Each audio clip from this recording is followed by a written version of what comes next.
Excuse me, the appointed hour of 6 o'clock having arrived, the board will come to order.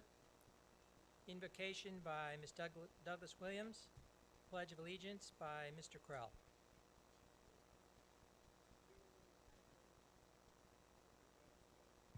And I thank you for all the people who came out for all whatever reasons that they need to be here.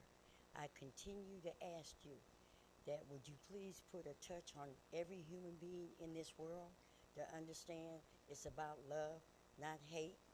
That's not what you taught. That's not what you created us for. In your son's name, Jesus Christ. Oh, excuse me. And also thank all the veterans for all that you do. Amen.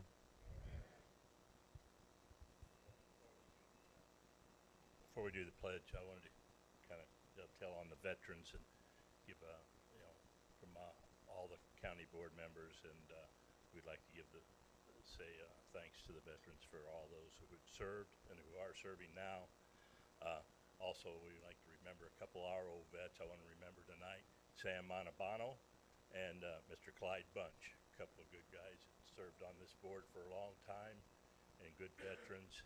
And a poor young guy from Williamsville 55 years ago was inducted into the Army down in St. Louis, yours truly, so that time flies. So we just want to give a shout out to all the vets tonight. Thank you.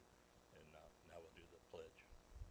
I pledge allegiance to the flag of the United States of America and to the republic for which it stands, one nation, under God, indivisible, with liberty and justice for all.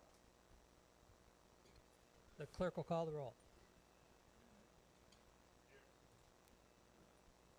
Ayers? Here. Canman? Here. Constant? Constant. Excused. Thanks. Dafsco? Here. Diener? Here. Del Giorno? Here. Deppie? Here. Douglas Williams? Here. Forsyth? Here. Frazee? Fulgenzi? Here. Guyton? Here. Hall? Yes. Krell? Here. Lathan? Here. Madonia? Here. McGuire? Here. Mendenhall? Here. Miller? Here. Rader? Here. Scaife? Here. Shackman? Here. Shepard? Here. Small? Stumpf? Here. Thomas? Here. Chumlin? Here. Truax? Here. Chairman's also present. 28 present, 1 absent. Thank you, Mr. Clerk. A couple of housekeeping things. Just a reminder to all the board members, we are broadcasting live, so please remember to use your microphone. And if you're a member of the public and you're speaking, please remember to speak into your microphone so that people who are listening to the live broadcast can hear it.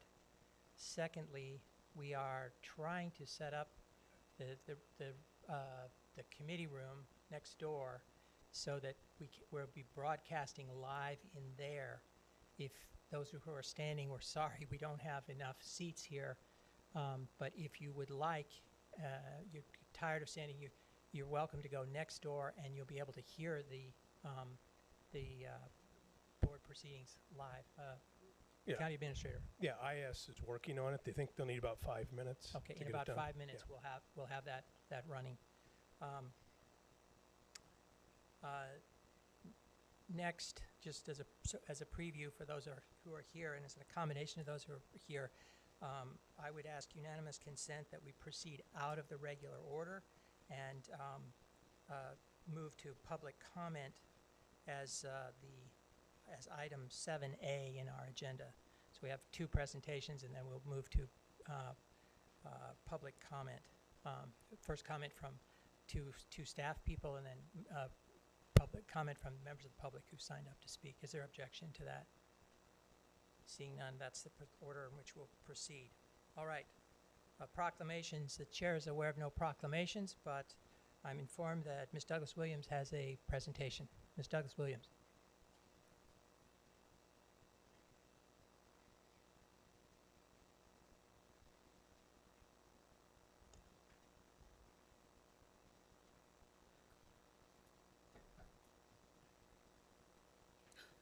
Trying to tell me I'm sure.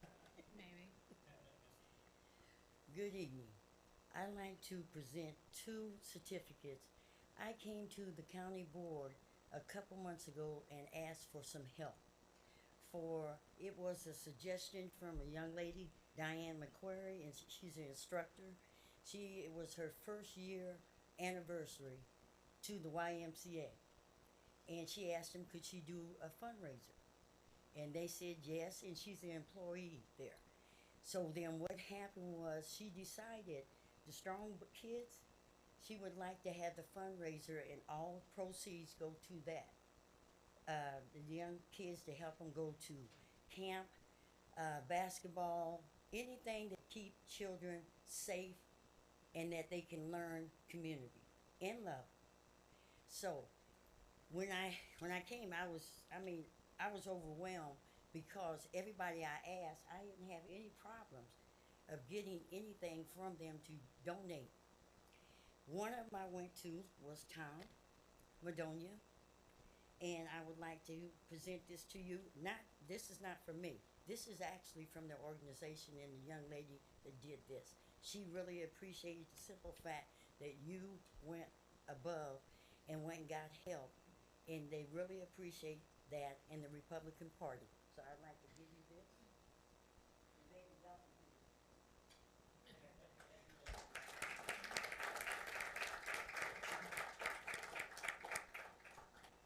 And then the other one, I went to the chairman and I asked the chairman, would it be okay if I would ask people, because I've never done this before, where I came and asked for help.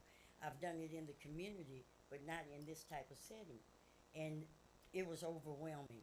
So the kids and the money that they receive, is fantastic. And long as we can save a child, that's what we better be doing, because every last one of us sitting in here is going to have to depend on one of these kids one day to make a decision for them, because we're that old. The other individual, Andy Van Meter, I'd like to thank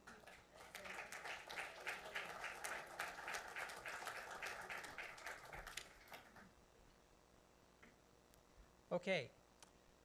Next in the regular order, we have a presentation from Mr. Greg Christian of the Sustainable Food Institute of America, who's going to update us on our Farm to Table program. Mr. Christian. Yeah, thank you, Andy. So I'll be quick because no one's here to listen to me. The county asked us 4 years ago to write a report on is it feasible to build a local food system in Sangamon County. And we spent months and months interviewing about 54 people, and we concluded that everybody wants a local food system and no one knows how to do it. And we delivered that report. And then the county said, well, if we can help build a market for local food, maybe we can build a local food system. So they used some ARPA dollars and hired my company to go into 4 kitchens, 4 large commercial kitchens, and I'm going to deliver an update. We've been at it 2 years in one of the kitchens, a year in 2 of the kitchens, and just starting another one. And then there's time for questions at the end. And now I need the tech person to help me move this up. Sarah?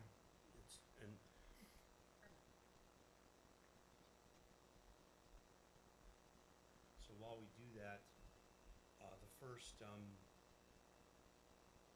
kitchen is a long-term living facility that's on Chatham Road,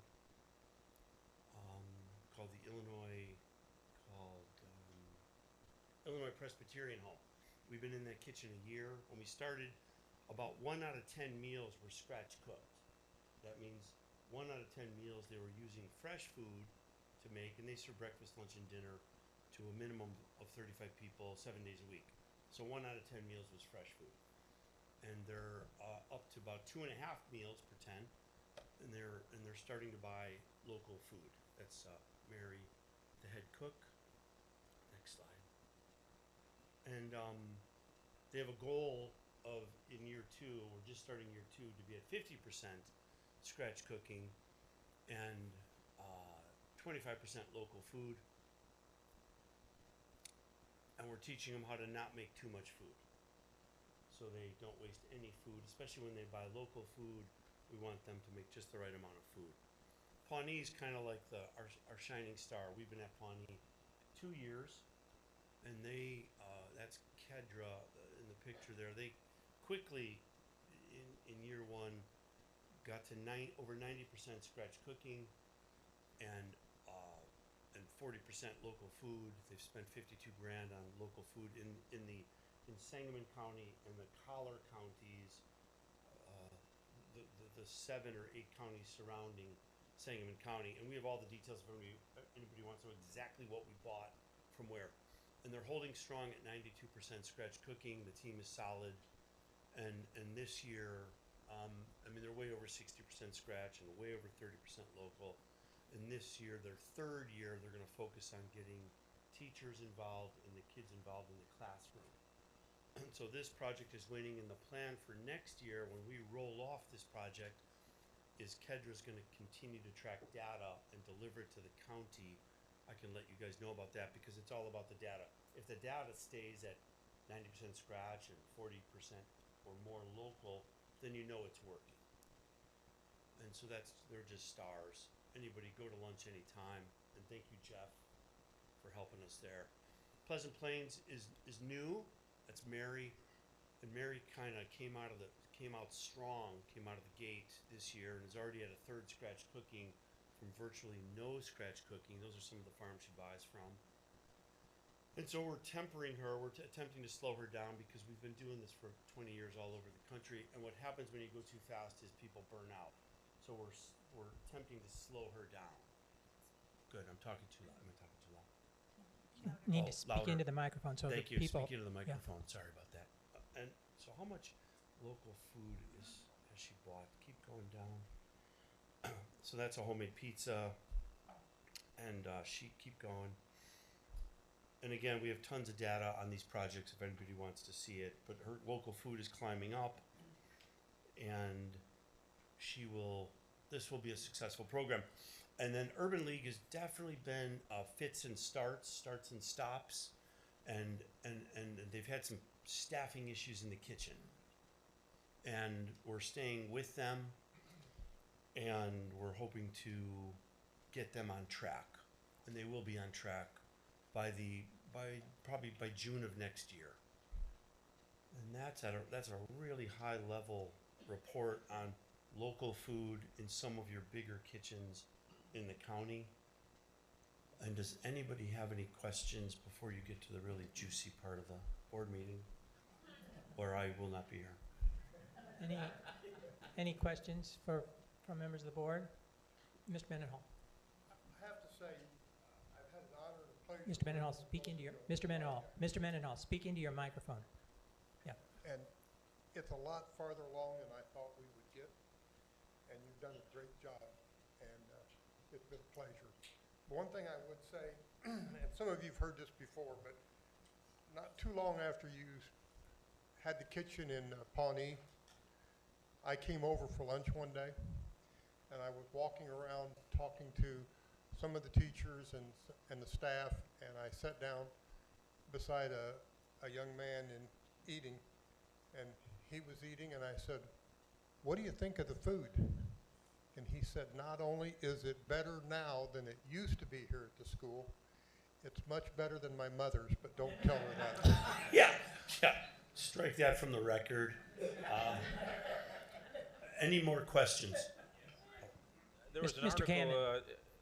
There was an article on, I think it was the front page of Sunday State Journal Register about some farmers market, indoor farmers market opening downtown to help sell local farmers products. And I was wondering if you had anything to do with that or had any comment about that. Yeah, I don't have anything to do with that. We buy from the farmers that are selling out of that market. We are buying from, and what's happened is a bunch of farmers have gotten excited about this kind of programming, and got a little bit ahead of their skis, and so they needed a place to sell more of their food. one of the farmers went from 100 heads of lettuce to 1,000, and we just couldn't move that much. So they're trying to keep the local food movement going, and the institutional kitchens, sometimes they can buy it all, and other times they can't buy it all. Yeah. Matching supply with demand is a constant challenge with farming. Yeah, and one of the things I wrote in the report is that I someday, if you ever want me to talk about this again, is the farmers. I said in the report to build them both at the same time, but it makes the most sense to just build the demand. But what we've bumped into already is the supply can't keep up, or the supply has too much. It's herky jerky. But it would be scary to support the farmers not knowing if they can sell it or not. That's not normal business. But I still assert you consider doing that. Greg, could you tell the board a little bit about the application we're making for the federal grant? Yeah, we're gonna put in for the Patrick Leahy grant. It's up to $500,000. There has to be at least 25% match to that money, and so we're gonna pitch. And this is a competitive grant, so it's a long shot to get. But we're going to tell the grant people that we want to expand this program in a few counties, with Sangamon being the lead, but going to a couple of other counties to have them get a little bit of skin in the game, and go into some of their kitchens. Because the initial dream was to build a local food system and make Sangamon County, this was not my dream, to make Sangamon County the farm-to-table capital of the world. And it's just going to be too hard to do it in one place. So it's like you need a bigger market. And so I think the board is considering anchoring that grant that the county, someone that works for the county will write. Any other questions for Mr. Christian? Okay, well, thank you. Thank you very much, Thanks again Greg. for giving us this work. Thank you.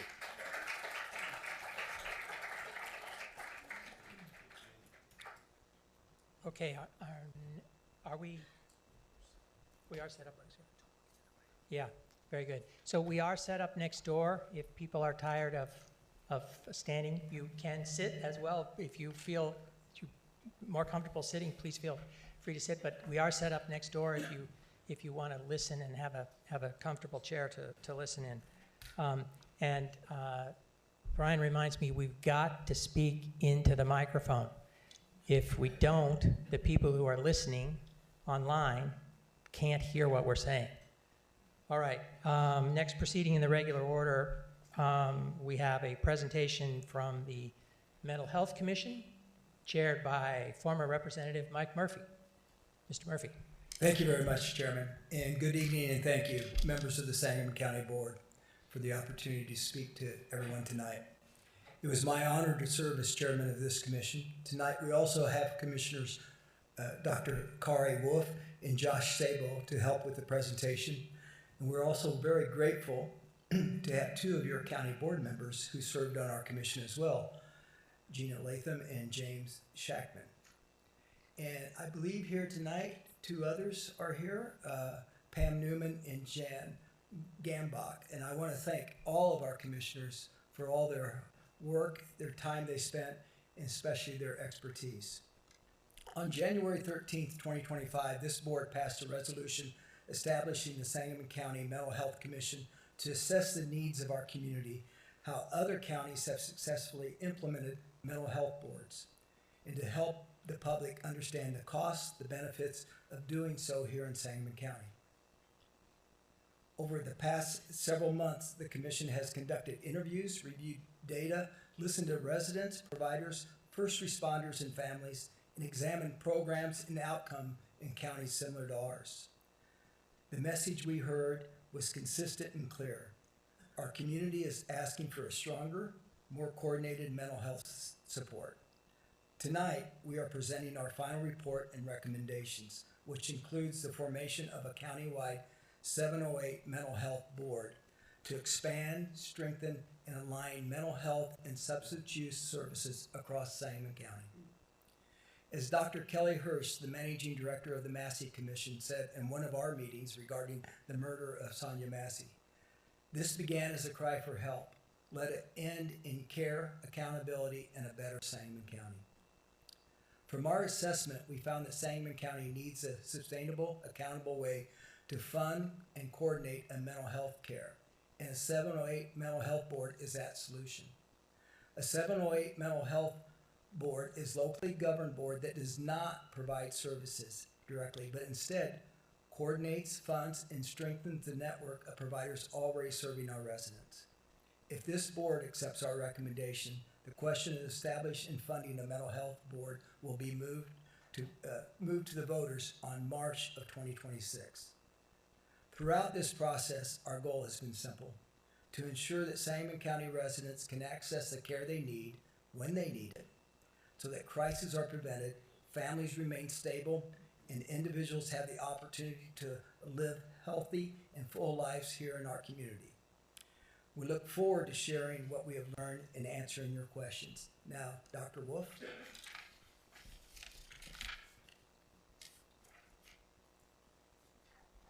Thank you. In our work, we found significant and growing needs here at home. Thousands and thousands of people in Sangamon County are struggling with untreated mental illness, substance use disorders, and the effects of housing instability. In the survey we conducted, we found 4 out of 10 residents reported unmet mental health needs in the last 3 years, 4 out of 10. We also found that groups facing the greatest risks include individuals with serious mental illness, people who are involved in our justice system, so those in jail, those who have been arrested, those who are on probation, those without housing, and residents who need culturally appropriate care, particularly our Black and African American men, rural residents, individuals who are LGBTQ+, youth, veterans, and older adults. And we heard the same themes over and over again. The barriers are these long wait times to access care. Cost of care, the care being unaffordable, lack of insurance coverage, lack of transportation to access the care that exists in this community, stigma and unwillingness to overcome that stigma, to seek help, and simply not knowing where to turn.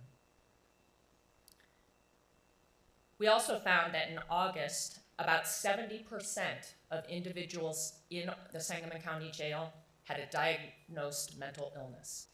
That's 70%, 70 out of 100.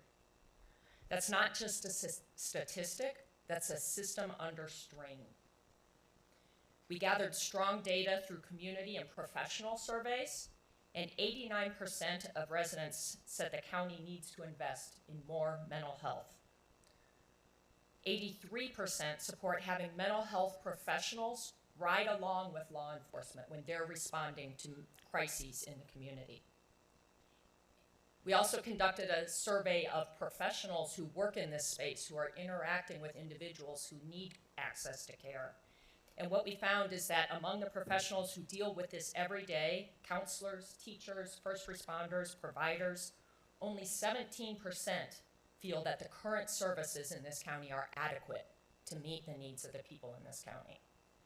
And nearly 70% said that connecting an individual to the right type of care is extremely difficult.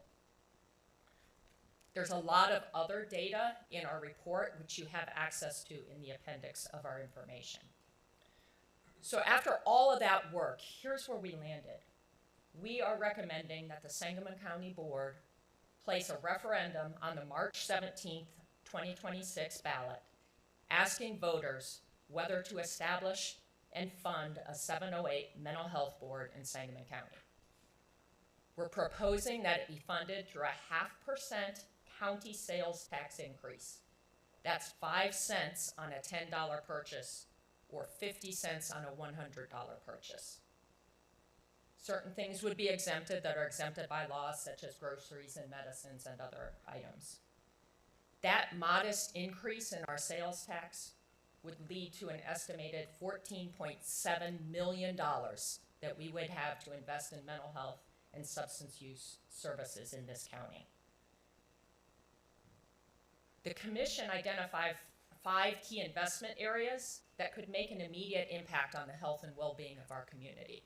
And so if such a board was established, we would strongly recommend consideration for these 5 items. The first is crisis co-response teams, where we pair a mental health clinician or somebody with lived experience with law enforcement to respond to these emergencies out in the community. Also recommending intensive psychiatric case management, which helps coordinate care for people with severe mental illness who really have difficulty navigating our complex system, and this allows them to navigate the system and not end up in our jails and in our emergency rooms. Housing case management to help individuals both find stable housing, but also help them be successful in that stable housing. Because we know that individuals with serious mental illness, we can't just find them a place to live if we don't give them the wraparound support to be successful. They just having a place to live, they still end up back on the streets or in our emergency rooms or in jail. Representative payee services, which helps manage the benefits for our most vulnerable individuals, those with serious mental illness, so that they can ensure that their basic needs are met through their disability income. And culturally responsive, community-based programs targeting our most at-need communities who currently really are lacking the services. So building trust and access in schools, churches, barbershops, and other community spaces. And I'll now turn it over to my colleague, Josh. A little bit more information about those priorities for consideration. In Sangamon County, law enforcement officers are often the first responders during a mental health crisis, but they're not mental health professionals. A crisis co-response team pairs clinicians with law enforcement to respond together in real time. This approach reduces arrests, it prevents hospitalizations, and it improves the safety for everyone involved. Communities using this model report fewer repeat 911 crisis calls, better de-escalation outcomes, increased connection to ongoing care. This is not about replacing law enforcement, it's about supporting law enforcement and protecting residents during moments of crisis. Communities that implement co-response teams have seen reductions of 20 to 40% in repeat crisis calls, lower jail utilization, and fewer emergency room transports, which collectively saves counties hundreds of thousands of dollars annually in avoidable crisis response costs. For stable housing, we recognize that stable housing is a foundational condition for mental wellness. Without it, it's very difficult for treatment plans to be effective. Many of our residents cycle through emergency rooms, jails, and shelters, not because services don't exist, but because there's no one helping them stay connected to those services. Housing case management provides support navigating housing access and benefits, help maintaining tenancy and stability, and coordination across landlords, providers, and care teams. This investment reduces homelessness, reduces crisis service utilization, and improves long-term recovery outcomes. Supporting housing stability prevents high-cost cycle of ER visits, inpatient psychiatric stays, and jail bookings. Even a $10,000 to $15,000 annual investment in housing case management can offset $40,000 to $70,000 in crisis system costs per person each year once stabilized. Some residents require higher touch support, particularly those with serious mental illnesses such as schizophrenia and bipolar disorder.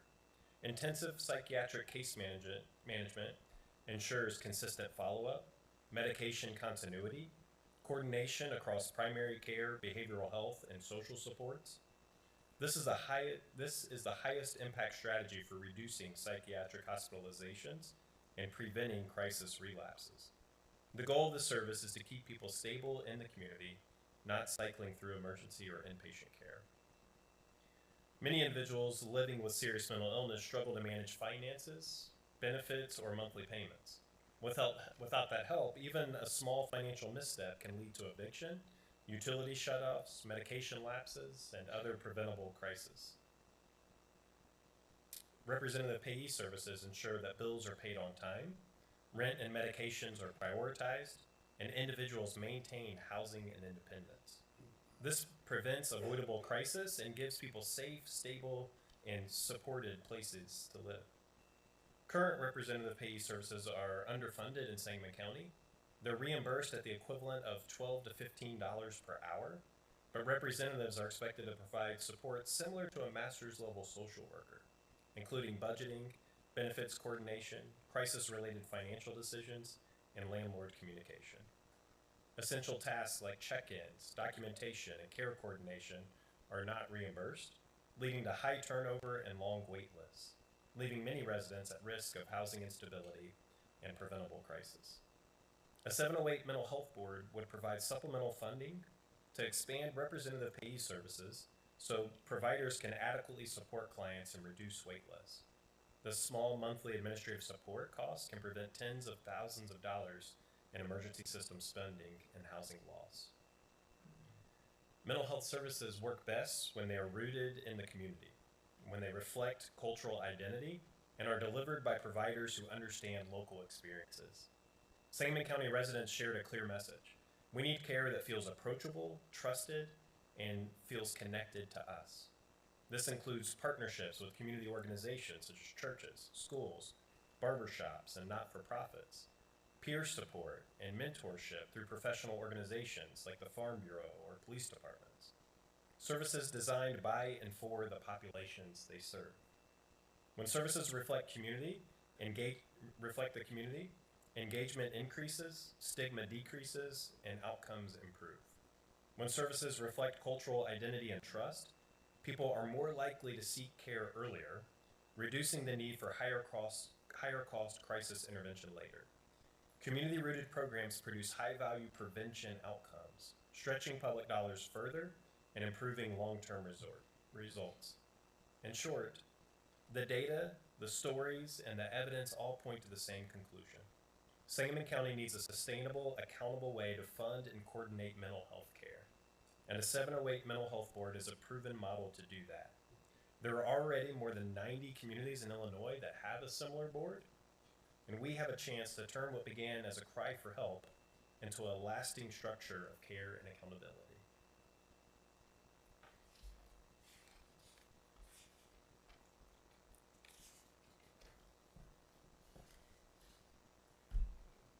During our time together, we've been working on a video project that includes interview with residents, local experts across Sangamon County, representatives from Winnebago County 708 Mental Health Board. The goal of this video is to accompany the report that will be published on Sangamon County website alongside the report. They could be played at meetings, shared with interested groups, friends, families about the work of the commission. Tonight we will play the video for you.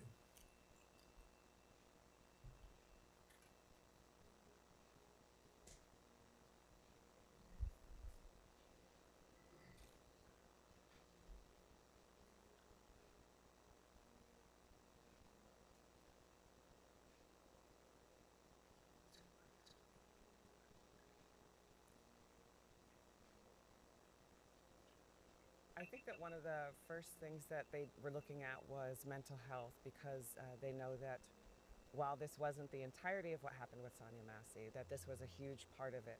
If we have first responders who are not equipped to deal with mental health issues, then we can very quickly take a crisis that someone is having and then turn it into a violent situation that isn't helping anyone, or that ends in death the way that it did. I think that most of our mental health systems right now are just kind of fragmented. We have this whole, the right hand doesn't know what the left hand is doing sometimes. We don't also have any accountability to those services that make sure that they get out to all of the people. The best way to honor her is to do the work to make sure that it doesn't happen to anyone else. The best way to honor her is to say, we see you, we see what happens to you, we're going to pay attention to the systems that failed you, and we're going to work together to make sure that they don't fail another person.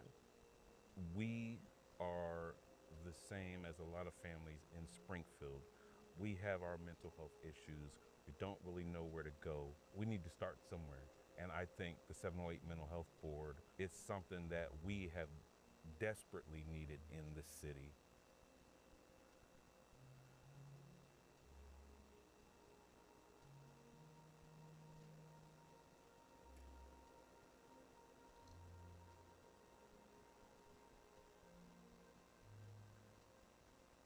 We don't have a co-responder unit, so while mobile crisis is available to us, we do not have the partnership to fund an actual mobile health caseworkers to ride along with the deputy. They let the staffing know what is out there, how to get those resources, and they actually link them to those resources.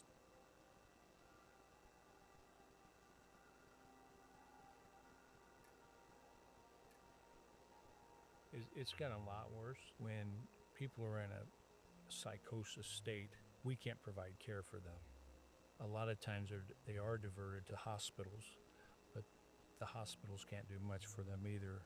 My hope is that we can get these people some help. I cannot provide for these people when they're in the jail. It's going to be a community thing.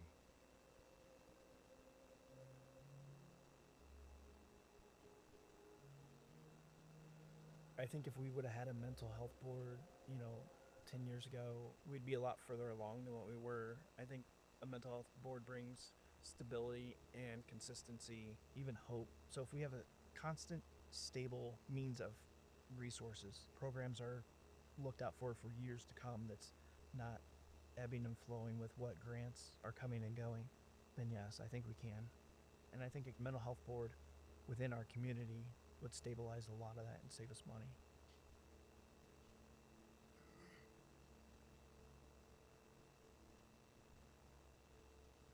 One of the biggest challenges we see is meeting their basic needs on a daily basis that affects them academically, it affects their social emotional learning, it affects their family, just across the board. Mental health then it is a struggle for them. Finances and being able to provide for the family, that also kind of ties into mental health, and just transportation in general to get students to where they need to be for appointments and things like that. Funding for curriculum, being able to utilize resources to teach our students, how to deal with anxiety and anger and conflict resolution. Another major thing would be transportation, helping our students get to the resources that they need in Springfield because we don't have access to them in Auburn or Divernon. The gap is more so parents understanding what's available to them and knowing when and where to reach out to individuals to get the support. If we did have funding to be able to have a co-responder embedded with county, it would bring mental health out to individuals more rapidly.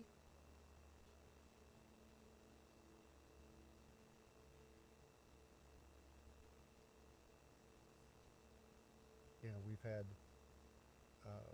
unfortunately, suicides and things in the agriculture industry for many, many, many years. Any opportunity for us to work together collaboratively is always a better option. The issues are real, the outcomes are real, but they're preventable. And with proper services and resources, I think we can make an impact with that. The guys especially don't talk about it. They laugh and they go to the coffee shop and they talk about the weather and the crops, but they don't talk about their feelings or emotions, I guess.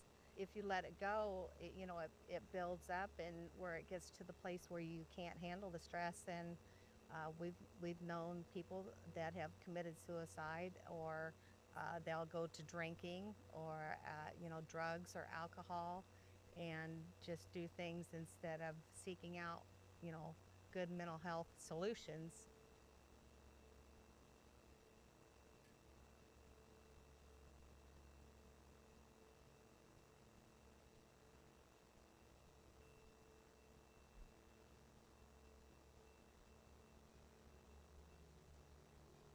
It's definitely real, and it's growing at a rapid rate. I feel like if we don't put our hands on now, it's going to get even deeper and worse, So men's mental health is some on the back burner, I feel like. It's not a lot of outlets, you know what I'm saying? Men try to cope with their problems within themselves or within their family or friends. Or it's not a lot of trust. You know what I'm saying? I believe it's a lot of distrust. So a lot of men tend to just cope with their problems.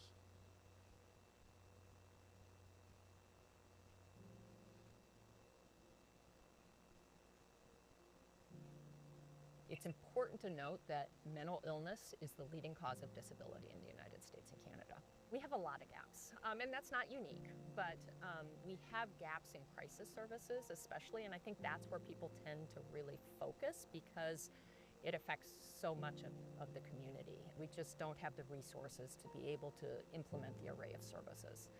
There's a workforce issue as well. We don't have enough people, and the people aren't necessarily trained in some of these other types of interventions. And then the final barrier is really the desire from a community level.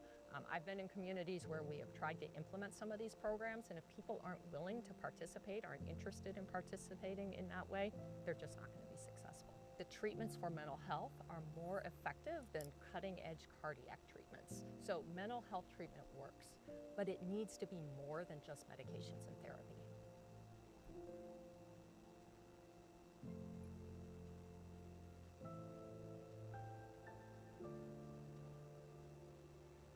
We really have changed the face of human service in the county as the result of our funding over the 5-year period.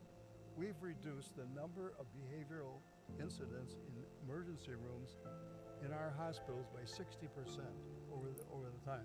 That's a huge benefit both for the people and for those services. State money is not available to do mental health in the way that it used to. Okay? And it appears that neither will federal money be available to be helpful to a county as large as Sangamon.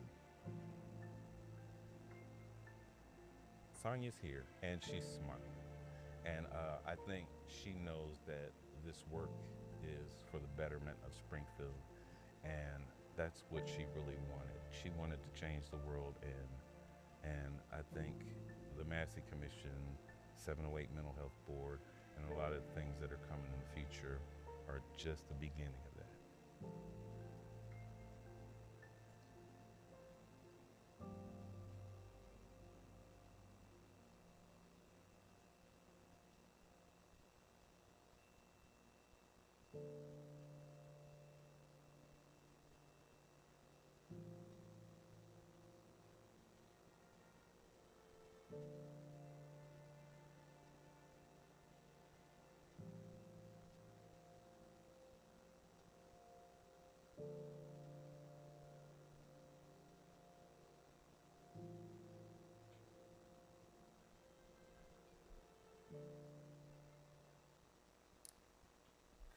Mr. Chairman, I'd be happy to take questions, well, thank you.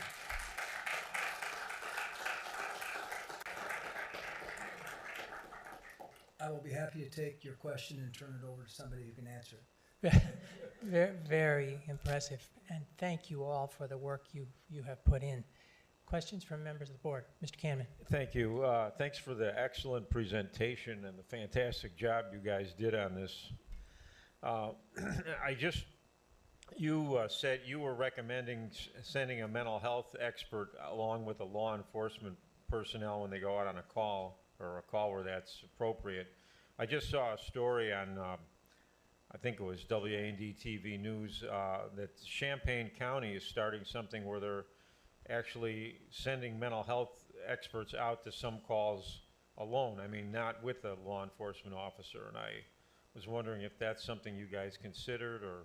Well, Mr. Cameron, I think that would have to be a decision between our law enforcement agencies and whoever they decide to, use. Dr. Wolf. We actually already do that. We have a mobile crisis response team that will respond to certain calls by themselves. So if a school calls and there's a child in crisis, we can send someone out there. Or so this is. This would be in addition to the mobile crisis response, because sometimes the call is such that it wouldn't be safe to send a mental health professional alone.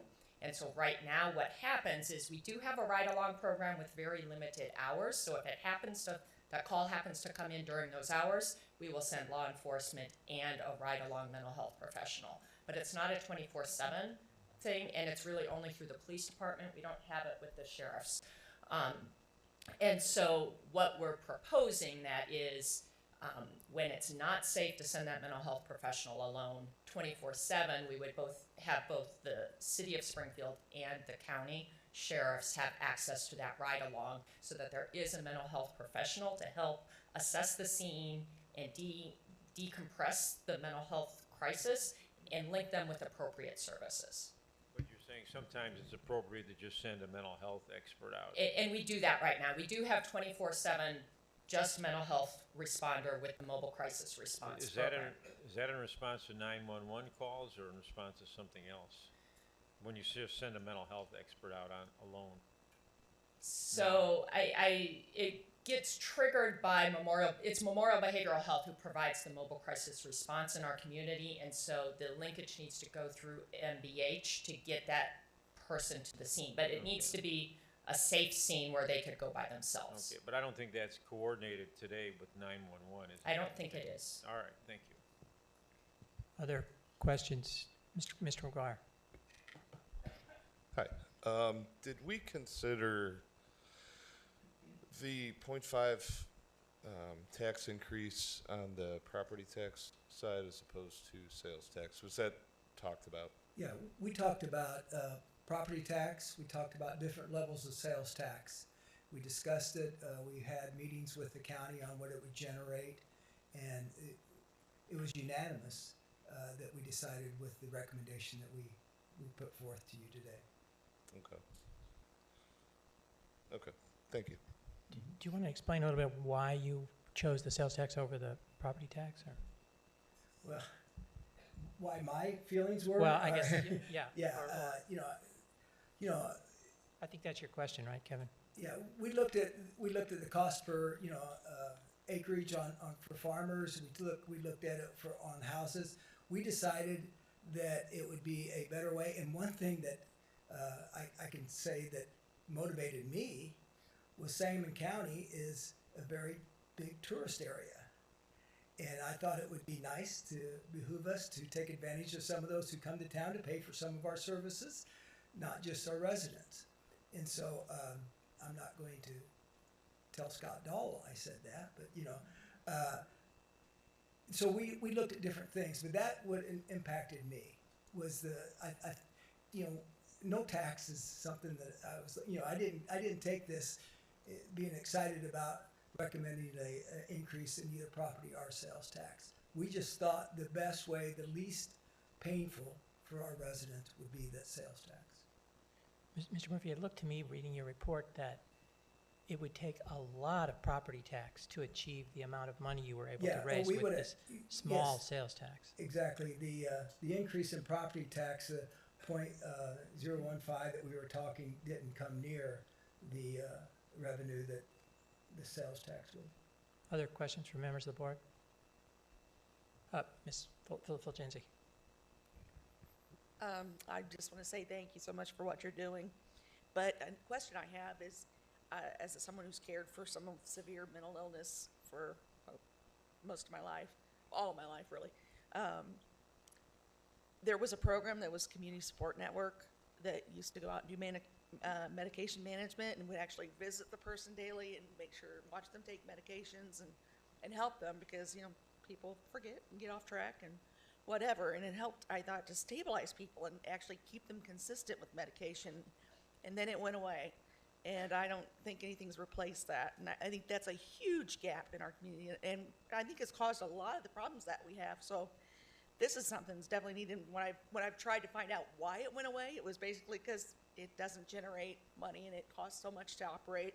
And this, I think, would go a long way to help support something like that and keep our people with these illnesses, in a good environment, not in danger, to themselves or to others. So thank you for everything you're doing. Yeah, I appreciate that. One thing that I discovered during this journey was we have some programs out there, but I describe them as an inch deep and a foot wide. We need to enhance those programs like the Ride Along. When Winnebago County talked about that they reduced the number of 911 calls going to jail or the hospital by over 60%. Just think about that. You know, one, that person doesn't need to go to the hospital or jail, so they shouldn't.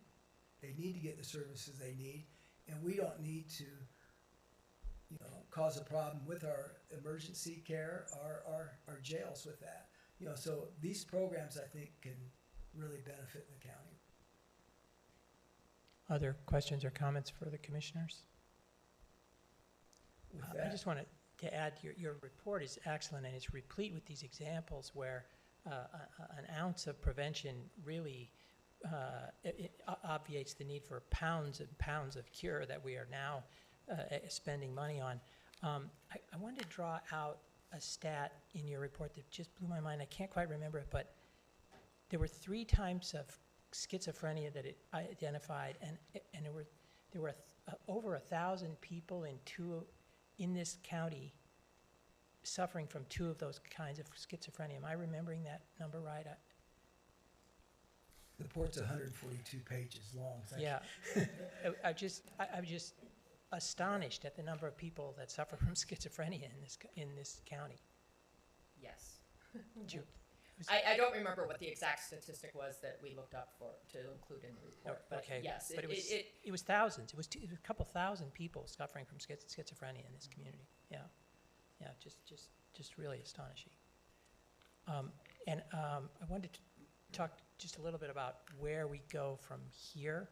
I think Mr. Shackman and Dr. Lathan are planning to take a resolution based on your recommendations to the Public Health Committee and then to the Elections Committee in time for the board meeting next month. Am I right? Yeah. That is correct. Okay.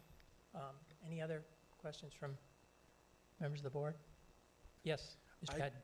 I personally, I just want to say thank you so much for all that you've done. I know this work isn't easy. I also appreciate that we are keeping the differences in culture, highlighting that when we're considering mental health, because not everybody has the same struggle, especially when we're talking about rural communities versus unhoused communities versus folks who are a part of the queer community and such, so on and so forth. In the video, there was something that was mentioned about if people don't really utilize these services, you're not being successful. So I guess for more clarity, I was wondering what type of barriers the community might see in order to access this care. So there are a lot. Let me just start by saying that. But some of the highest level ones, so there's a sense of mistrust amongst many communities. And so that's why we need to think about where we're providing our care and who is providing that care and how we're messaging that care.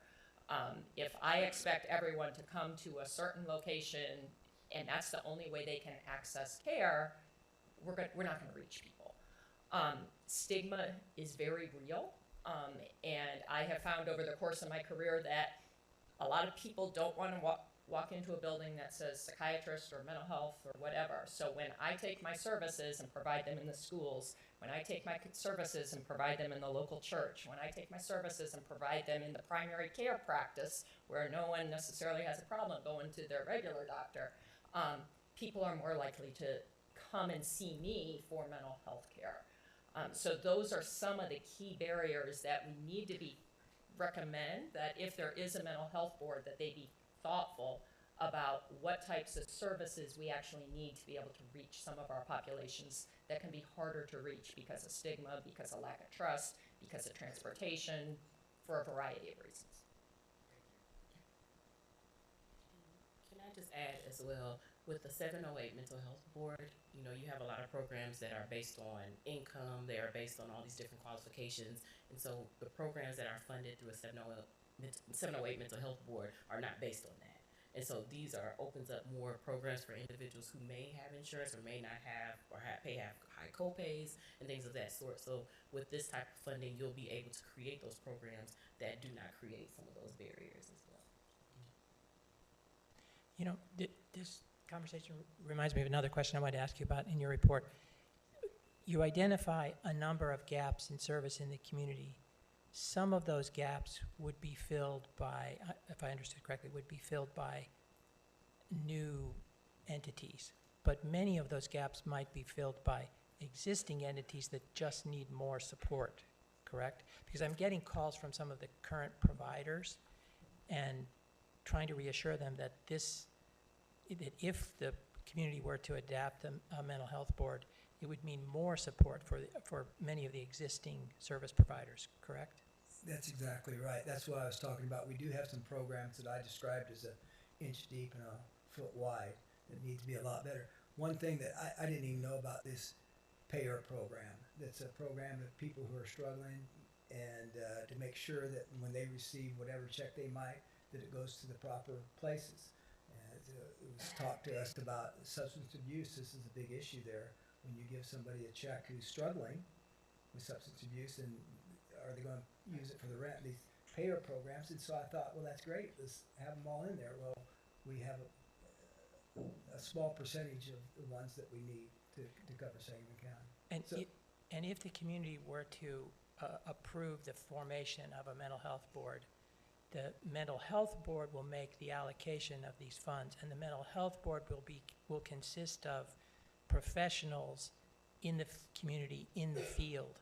It won't be allocation by politician. This will be allocation by professionals in the field, correct? Definitely, and it's my understanding you guys would make sure who made up that mental health board, and that's what it needs to be done by the people who understand it. And one thing I mentioned in my report, but I want to clarify, because there was some confusion talking to the residents of the community during this several-month process. This mental health board will not provide services. They provide funding for people who do provide services. And the other thing I hope they can do is help coordinate and educate the people on our services that we have here, because that came across loud and clear. We have a lot of services that people don't know about. Any other questions? Seeing none, thank you all very much for your work. Chairman, before I leave, I want to thank you for giving me this opportunity. I learned a lot, but also I want to thank the entire board to providing us with Sarah Vajicki-Jimenez and Dr. Stacy Grundy as to staff this. They did an amazing job. I don't know what their contract was, but you guys got a deal.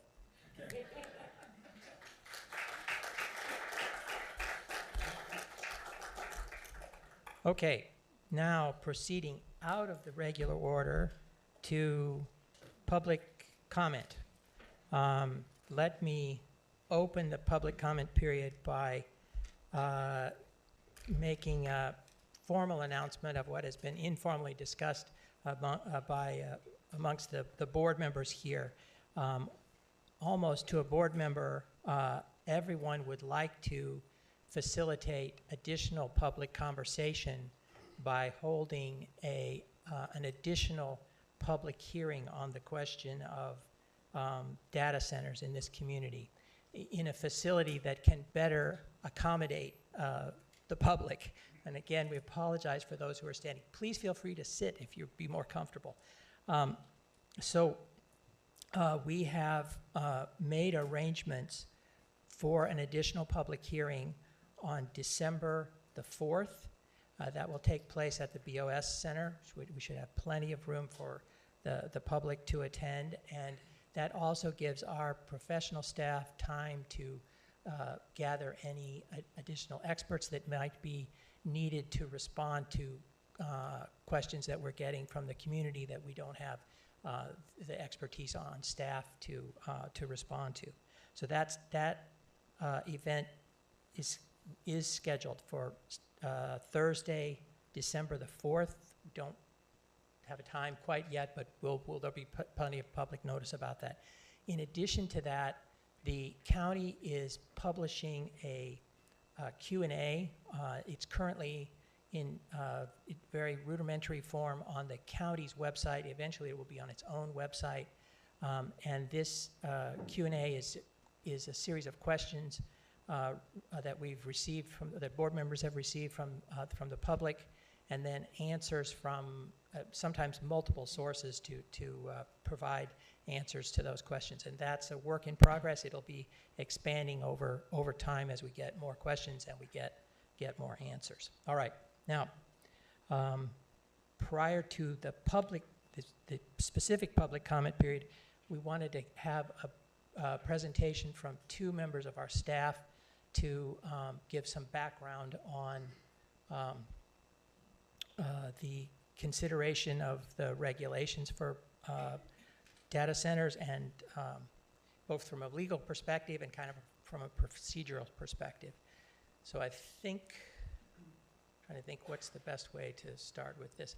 I think maybe we start with Trustin. Trustin, would you mind just kind of give the, yeah, I think it'd be easier if you, would you mind coming down here? Yeah, just kind of state on the record the sort of the steps that have gone, that the board, that you've gone through, you and the regional planning office has gone through, the board has gone through to kind of get us to this point. Okay, and board members may have questions of you as well. Yeah, I think you may need, yeah, you may need to raise the.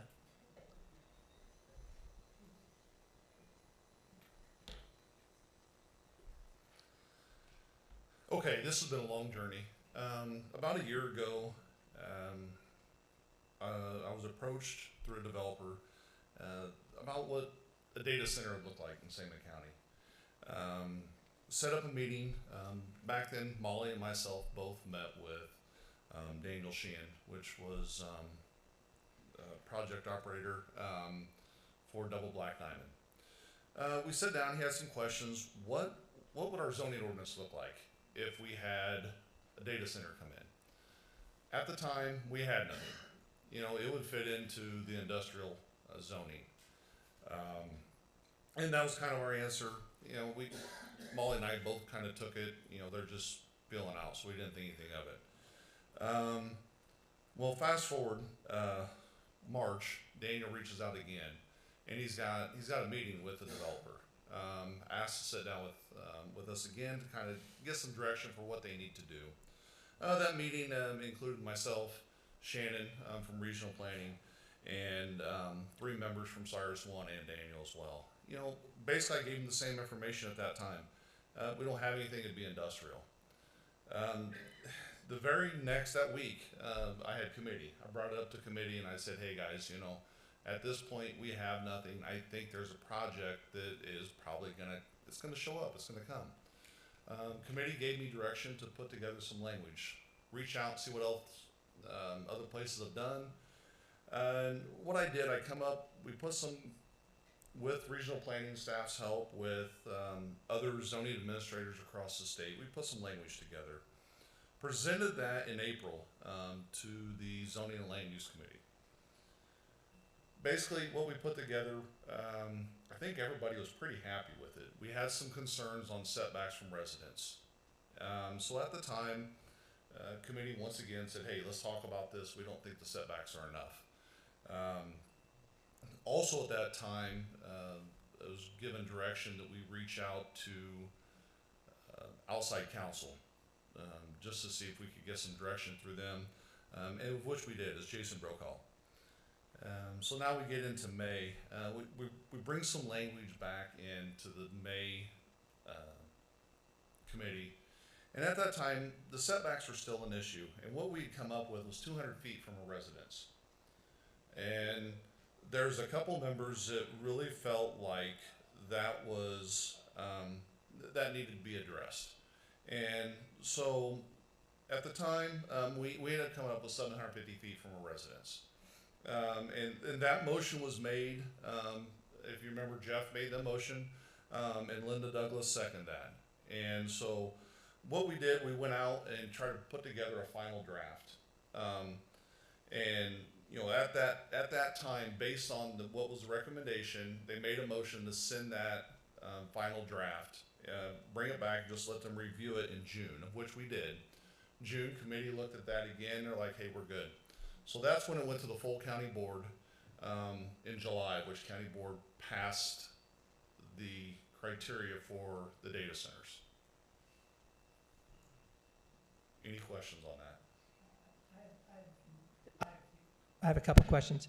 I just want to be clear. So basically, you were asleep at the switch until the company came, the data center that's before us came and said, "Hey, we're interested in a data center." You were just doing nothing until then. We kind of had some ideas. This was a new technology. Nobody had addressed it, especially with us. I mean, we have agriculture, so we kind of thought it was there, but it came really quick. And instead of sitting back, we try to look and see what other counties do instead of trying to put together an ordinance. And because basically you're writing something from scratch when you don't know what the criteria is. So we were able to get some of that knowing what was coming. So in a way, yes, we got caught, but I think we put that Band-Aid over there because, so if a project comes now, we didn't have this in place, they would request industrial. So we could take 280 acres and rezone that to industrial. And if the project falls through, now we have a piece of property out there that has very limited restrictions on what could go on it. So by doing what we did, by creating conditional permitted use, it gave the county some more authority to control what goes on that property.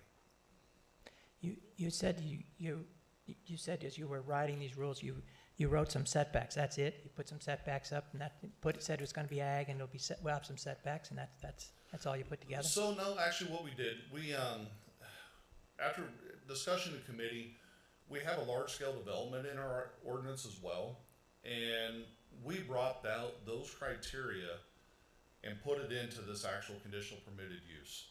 So actually, it's a lot of upfront data that the developer has to provide, which is not something that's normal in our zoning ordinance. Normally, we deal with the technical data at construction. Here, we're getting that technical data up front to understand more about the project, what's going to happen there. You know, we put a height restriction on there. We have noise restriction. So if at the property line, if it's adjacent to a residence, it's 50 decibels. You know, me talking right now is more than 50 decibels. So I believe our ordinance is very rigid at this point. So it's more than just setbacks. There's noise, Yes. There's light restrictions, there are other things you put in Correct. there. And you said you reached out to outside attorney. Why? What do you need an outside attorney for? Well, the outside attorney he works with other counties, and it was a great resource because there is some pending state law. I know they're looking at something coming up. I thought it was going to be this fall, but I think it's going to be spring on data centers. Just the same as what state law has done with wind and solar. You know, they created these standards to be more of a standard across the state itself. We just had one pass on battery storage, same thing. You know, the state's starting to do this. So he was working with this, and he was able to provide feedback on what some of this state law looks like. And actually, I think our restrictions are much more restrictive than what state law will probably be. Other questions from members of the board? Any other questions from members of the board? Mr. Giordano.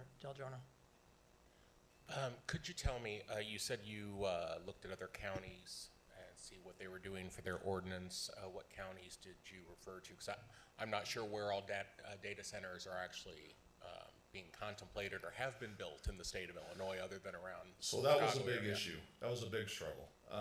There were no other counties that I'm a member of a group. We discussed it. They had some internal workings. Most of these were inside cities. So the counties hadn't quite dealt with this yet. Kankakee County had some language. Will County had a little bit of language. Nothing was in stone when we did this. We were kind of forced to, like I said, we wanted to wait and see what was coming, but we had to kind of get moving on it. Are there any municipal ordinances that you drew upon to get some language for what you ultimately put together? Well, and that's where most of this refers to an industrial area. And so with the Ag CPU, we can pull some of those industrial standards. So in our ordinance, we also require the industrial standards. So we can fit those standards out there, but let's say this project falls through. Instead of rezoning it to I-1, you know, it can still be ag. You know, I-1, there's a lot of things that can go out there. People can put contractors out there. A bar could just show up, you know, a dance hall. There's a lot of things that you might not want on, you know, without the county having an opportunity to say. So most of them were industrial. That's why this is in an ag with a conditional permitted use. Okay. My last question for you is, you know, I have the utmost respect for your office and the work that you do, but my question is, do you feel that for something like this, do we have the requisite expertise? Do we need to seek some sort of other outside advisor in terms of best guiding us as we consider this going forward? From a zoning standpoint? From a zoning standpoint. No, I feel when we look at zoning, we're looking at land use. Zoning, and like I said, we pulled more technical data in on this. Zoning doesn't necessarily tell people how they can do things, it tells where they can do it. So it either fits in this location or it doesn't. And, you know, that's what's determined by the zoning ordinance. So it's more where it goes instead of how. Okay. Thank you. Other questions for Trustin? Mr. Frazee? Why do you think they picked this spot in Sangamon County? So, from a zoning standpoint, it meets all the criteria of what something like this is going to need. You have to be close to so much electricity. You have to have the access to the data lines, the fiber lines, and you have to have. They don't have to have water. They could function on well the way these operate, but with the fire suppression, it's best to be on the municipal water. So, and plus there's nobody out there. I think the closest house is, you know, over a quarter of a mile away, you know, so it's not densely populated.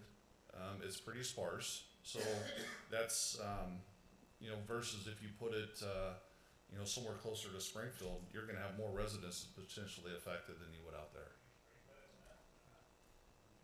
Any other questions from members of the board? Mr. Hall. Yes, I was asked over the last few months about this project, went and met the developers on this project, just kind of briefly, strongly appreciate the Seth Hangman work with Alliance for kind of putting together such meetings and trying to understand this. And this, that this is in my district and it's within a couple miles of our properties and whatnot. This is going to affect this area. And I was asked the question, and I know the answer, but I want to hear it on a microphone. Can we? Mr. Hall, please speak in your microphone. Okay, I'm sorry. I never get accused of being quiet. Okay, this is rare. Okay, so, and so I guess my question is can we moratorium this? Can we not? It's a project already in the pipeline. Craig, or can we table this? Mr. Hall, we're going to get some information from the attorney on that. That's the next presentation. Okay, so that's how we're doing this? I'll have legal do that. All right, that makes sense. I just know I've been asked that about every house I visited out there with. Any other questions for Trustin? Mr. Ayers. Thank you, Mr. Chairman. And I also have a lot more of my other questions for the December 4th meeting. Thanks for setting that up, by the way. I think that's going to be really helpful for folks to ask questions at. One of the reasons that I think this all is pushed out by a month, so we're going to have the zoning in December and then the county board potential vote in January. Is that the correct timeline? At this point, it's very possible, yes. You know, when a petitioner, the petitioner's request is the petitioner's. When they request to hold off a month, we don't sit there and say, no, you got to go forward. So it's really on with the petitioner and how they end up with going forward with it. And the reason for doing that was there was a change in plan, that something different than what they originally proposed, that something was being changed as to why they needed more time. Am I correct in saying that? No, so like I said, we had a lot of technical data required. They were wanting to make sure that technical data was all there. They wanted to put a full petition forward. Then why do we need more time? Was it correct before they submitted it, or did something change, I guess is my question? No, I'm saying they needed more. Needed more, okay. Yes. Okay. And has that land been purchased? I mean, has it been bought at this point? I'm aware, the way the petition was written, the landowners are aware of this. So, as an example, if I'm buying something from you, if you say, yeah, Trustin, you go ahead and you do all the zoning, I'm gonna sit back there. So, it's a process that they can operate on behalf of the owner. Mr. Ayers' questions are really good to point out, I think, a little frustration everyone's going to have with this evening with our procedures. The board members can ask questions of our staff, but when we get to public comment, the public comments are welcome. We don't ask questions of the public. We just take their information. So Mr. Ayers had asked some good questions, but they're questions that Trustin may not know the answer to. Other people may have better information to answer them. And at the public hearing, we will try really hard to set it up so that we'll have a panel that can answer whatever the question is that comes up. So any other questions from board members of Trustin? Mr. Crowell and then Mr. Crowell. Just some observations on my part. This is a 4,000 acre solar farm out there, right? Like roughly around 4,000 acres. Oh, yes. Yeah. And they do have a capacity to generate electricity there, like a station. There's a substation on site. Substation yes. there. So, way our zoning goes, that's agriculture, right? That's correct. So we could have various things that we've gone through over the years here, like the pot farming, raising marijuana there. We could maybe have something like that go in there, maybe a large-scale elevator go in there.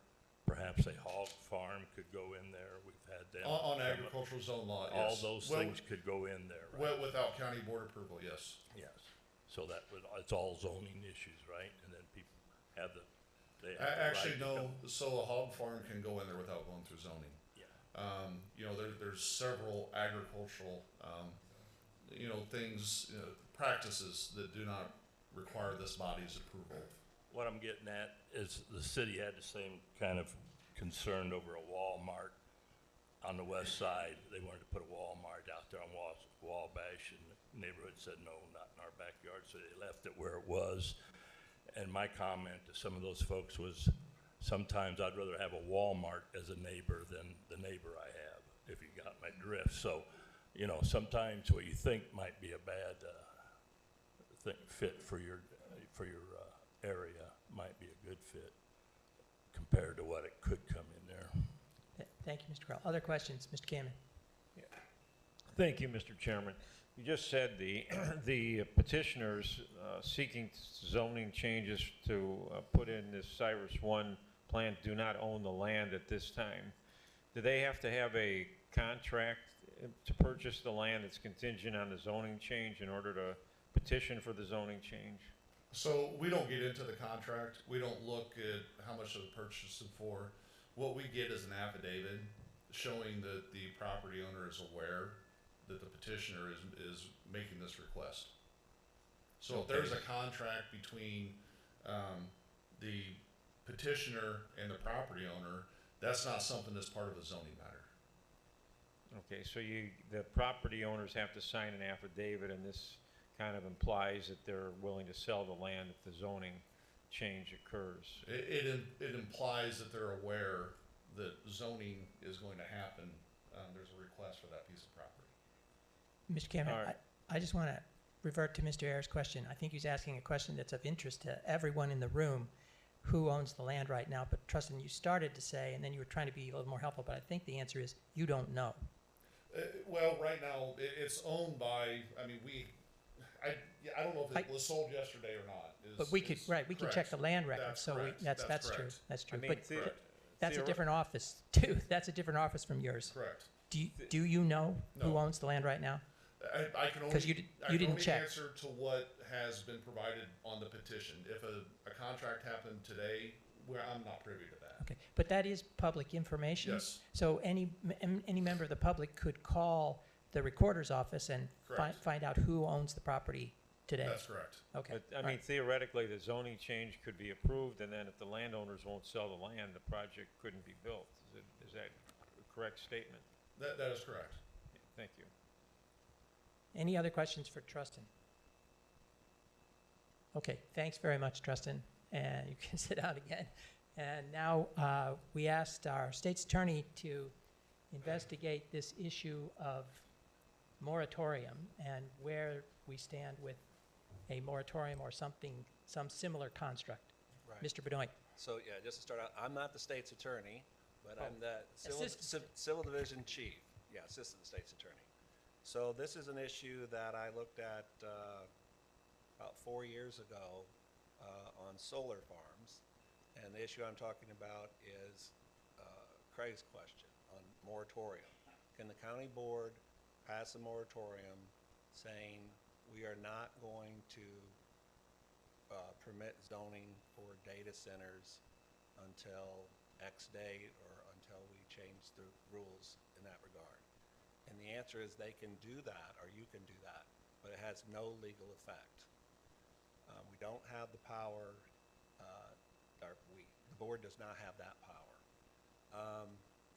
You know, the follow-up question would be, I guess there's an application that maybe has been filed and it's getting supplemented, or I'm not sure what stage it's at, but just say it has been filed. Does that give an automatic right for that entity, person, whoever it is, to be granted, you know, zoning under the existing law? And the answer to that question is no. There's a test to apply. People don't have the right, you know, to have the law not change. So say you submitted your application under the old law, and then it switches. You know, the county board changes the law, and they would sit there and say, no, I want zoning under the old law. So there's a test in place, and basically, you know, before they can get this vested right in the old law. And it's a two-step test. And the first is were expenditures and obligations, and again, we don't know if they bought the farm or how much money's been spent at this point, but are there expenditures or obligations incurred by the landowner made in good faith reliance on the probability that permission to develop would be granted?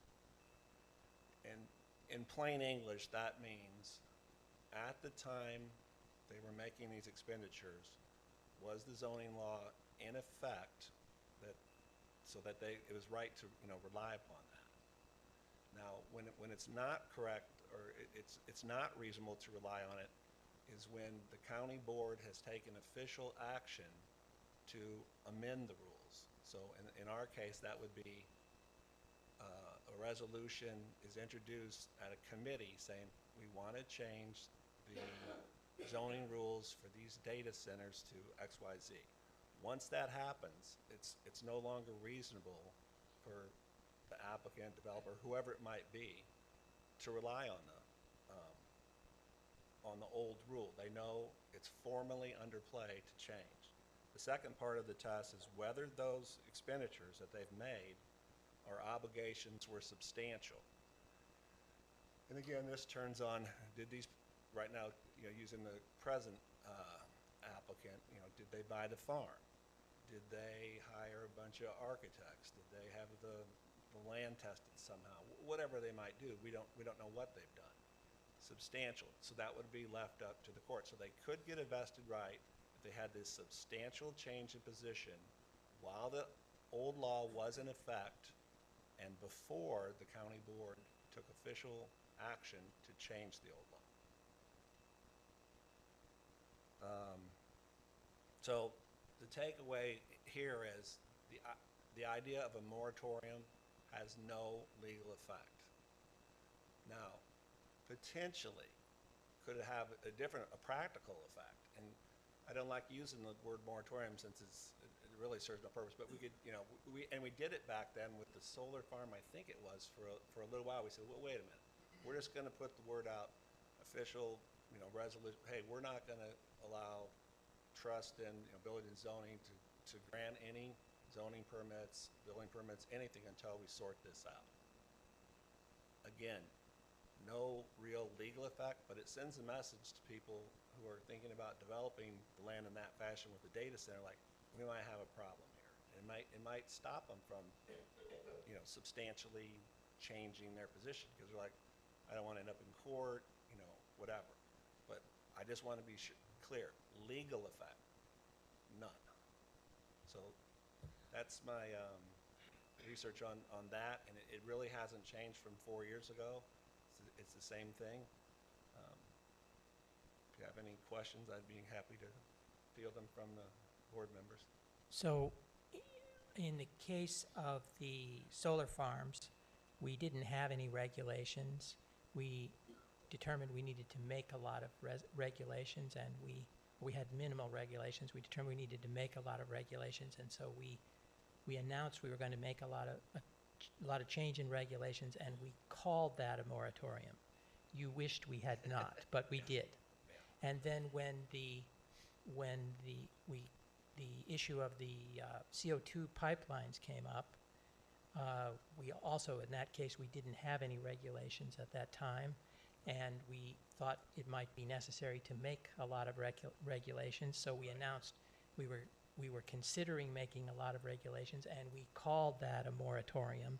That's correct. At the time. And in both of those instances, the fact that we announced we were considering making a lot of substantial changes had the effect of saying to any developer, slow down, which is kind of the same effect as a moratorium if there was such a thing. And there's, and I'm sure you've all heard, cities, the moratorium on this, other counties, whatever, but I'm just telling you, it's really not a real thing, but it's thrown around. Okay. Questions for members of the board? Mr. Canman. Yeah, are you saying once the zoning petitioner files their zoning petition, that they have a right to get a hearing at the next zoning board meeting after they file their petition, or, they have a right to get a decision within X amount of time? Well, I think that we normally do follow a rule as far as if we're delaying it, 2 or 3 meetings, if we were just stalling ruling on something, if that's what you're saying. Well, you said we don't have the right legally to put in a moratorium, so I'm asking, is that because the zoning petitioner has a right to get a ruling on their petition within X amount of time under the law? I think at some point they have I think at some point they do have a right to a ruling in the normal course. I think if, even if we always want to consider it for other reasons, we put it off, I think it's like 90 days or 120 days, something like that.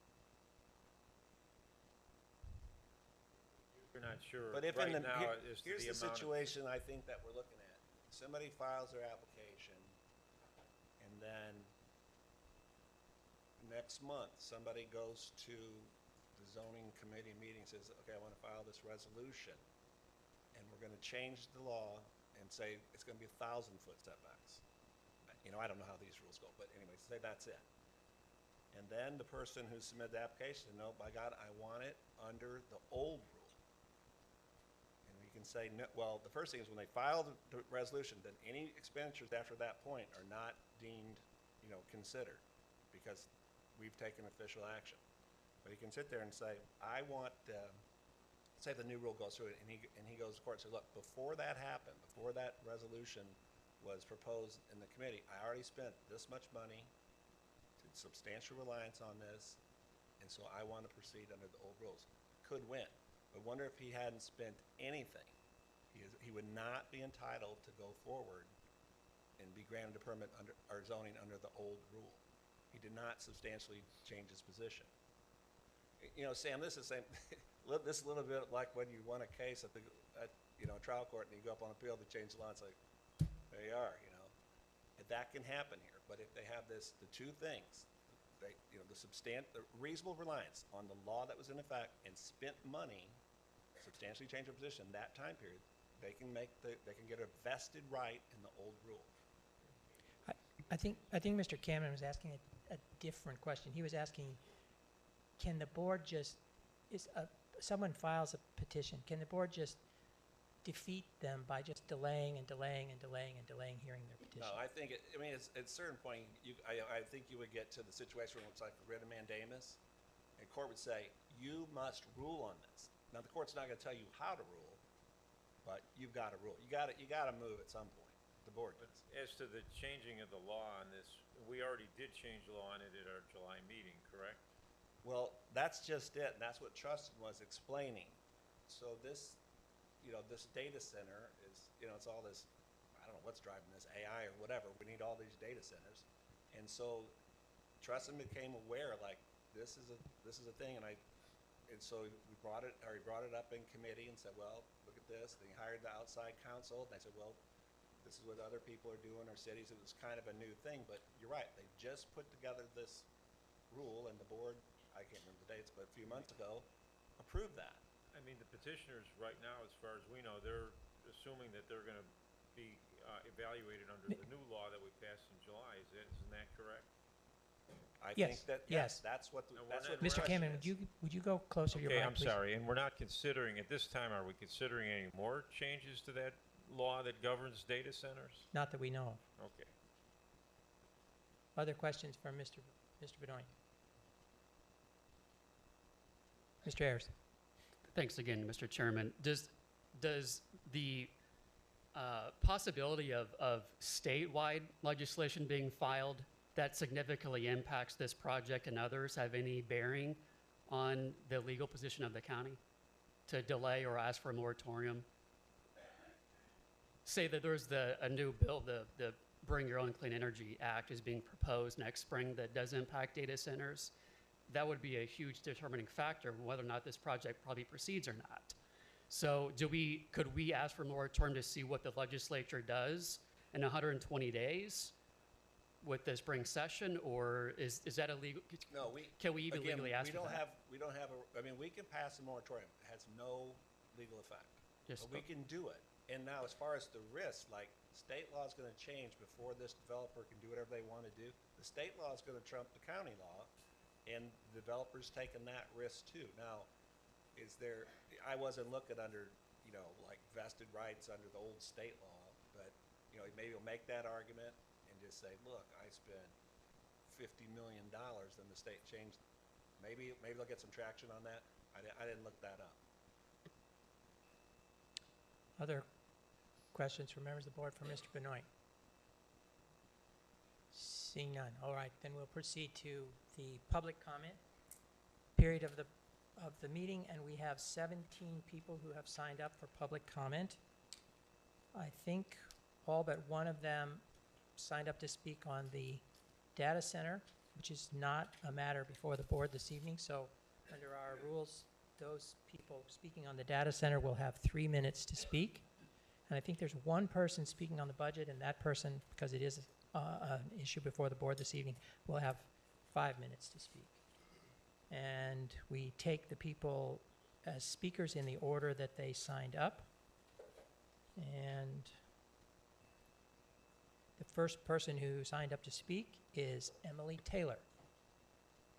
Emily Taylor. Is Emily Taylor here? Does Emily Taylor here want to speak?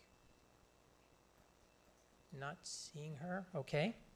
The second person who signed up to speak this evening is Harrison Pearson.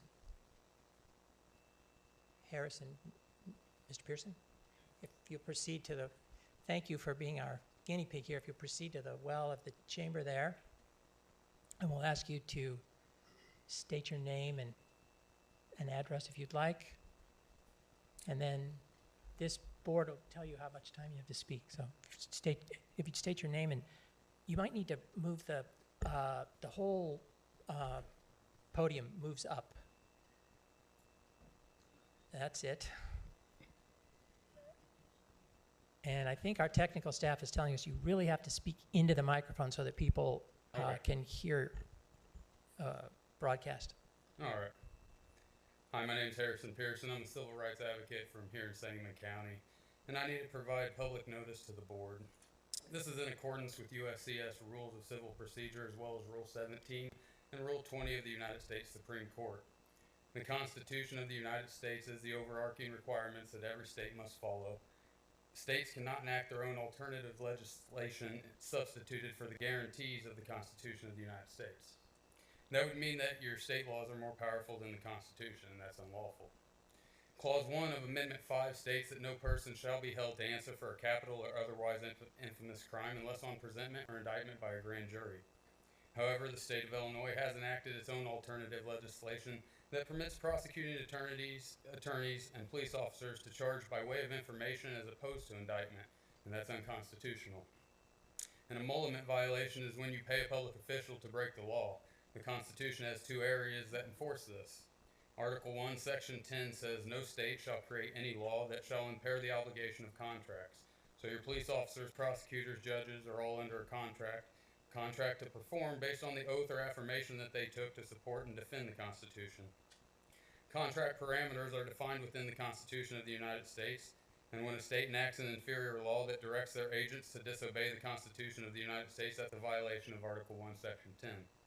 The 14th Amendment is the other place that you'll find the reinforcement of this issue, and that is where it states that no state shall create or enforce any law that shall abridge the privileges and immunities of the United States citizen. The privileges and immunities of the United States citizen are at minimum those enumerated within the Bill of Rights, the first 10 amendments. Unfortunately, the state of Illinois has enacted a law in its inferior constitution that permits public officials, judges, law enforcement officers, whom you all pay, to violate the Constitution of the United States. As a result, there is an inordinate amount of people currently imprisoned in the state of Illinois, illegally and unconstitutionally. Tanawha Downing is litigating this issue at the United States Supreme Court, and I'm here to notify you that if you continue to pay public officials to break the law, criminal sanctions can come from that. Officials must be made aware that paying people to disobey the law is an emolument violation, it's illegal, it's unconstitutional, and it is a crime. I'm asking you honorable individuals to please take a look at Clause 1, Amendment 5, confirm what I'm saying to be true, and then direct your public officials to act in a lawful, constitutional manner consistent with the obligations that are codified in the Constitution of the United States of America. I have a notice that I would like to put on the record. Thank you so much. God bless. Thank you. Thank you, Mr. Pearson. Yeah, if you have something on the record, just give it to the clerk. All right, the next person who signed up to speak is Roseanne Pulido. Pulido. She's not here. Okay. The next person who signed up to speak is Jill Cripple. Miss Cripple?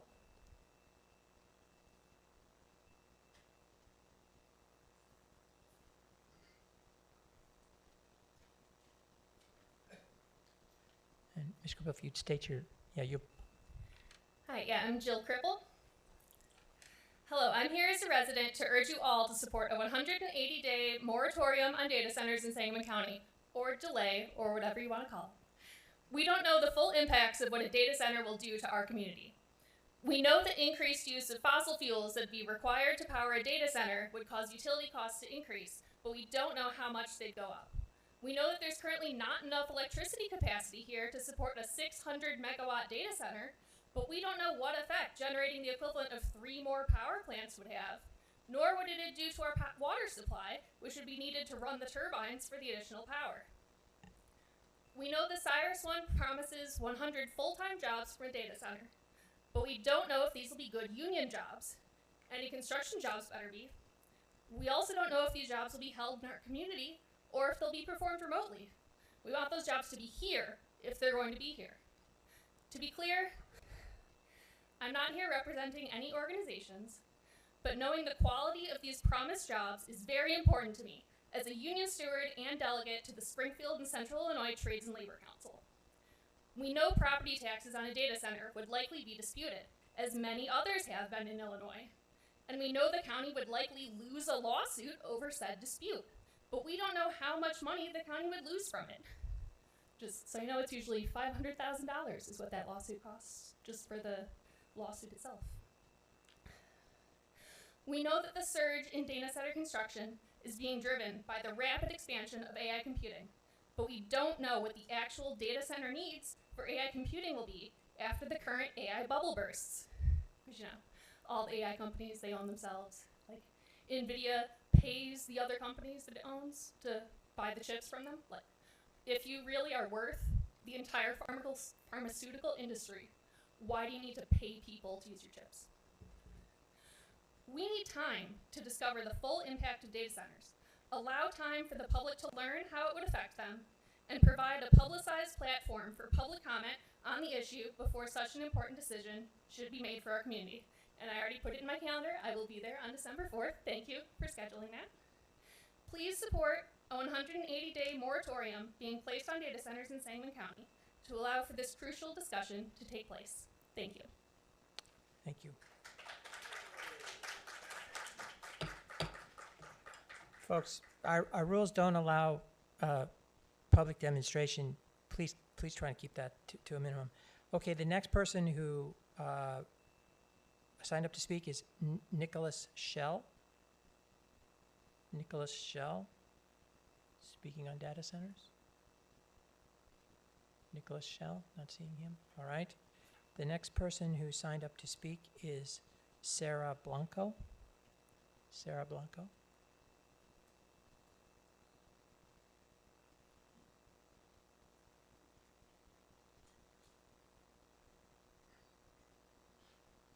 Hello, my name is Sarah Blanco, and based on how my voice sounds, I'm not in optimal speaking condition, but this was really important, so I decided to come here and speak anyway.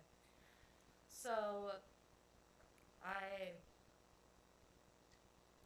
the mention earlier of new regulations on various sorts of things, including battery storage, actually made me think of a story from my hometown that I thought of with this data center project. I'm from a small town, not a very wealthy town, and several years back, a lithium battery storage facility went up in flames. Toxic fumes everywhere, they had to evacuate the whole neighborhood, and of course it was the poorest neighborhood in town. Dangerous projects like this, for billionaire greed, tend to get put in places where people are considered expendable. I heard some remarks earlier about, oh, not many people live here, it won't affect many people. And I don't like hearing that attitude. So I'm sure lots of people are going to speak about, and some already have, about all of the different ways this is not a good idea, this is going to harm our community, the benefits are overstated. So I'll let them do that. I'm going to talk about a few questions that I think are really on the table here. One, who does the county board work for? We live in a democracy, supposedly. In theory, the county board works for us, the voters, the constituents.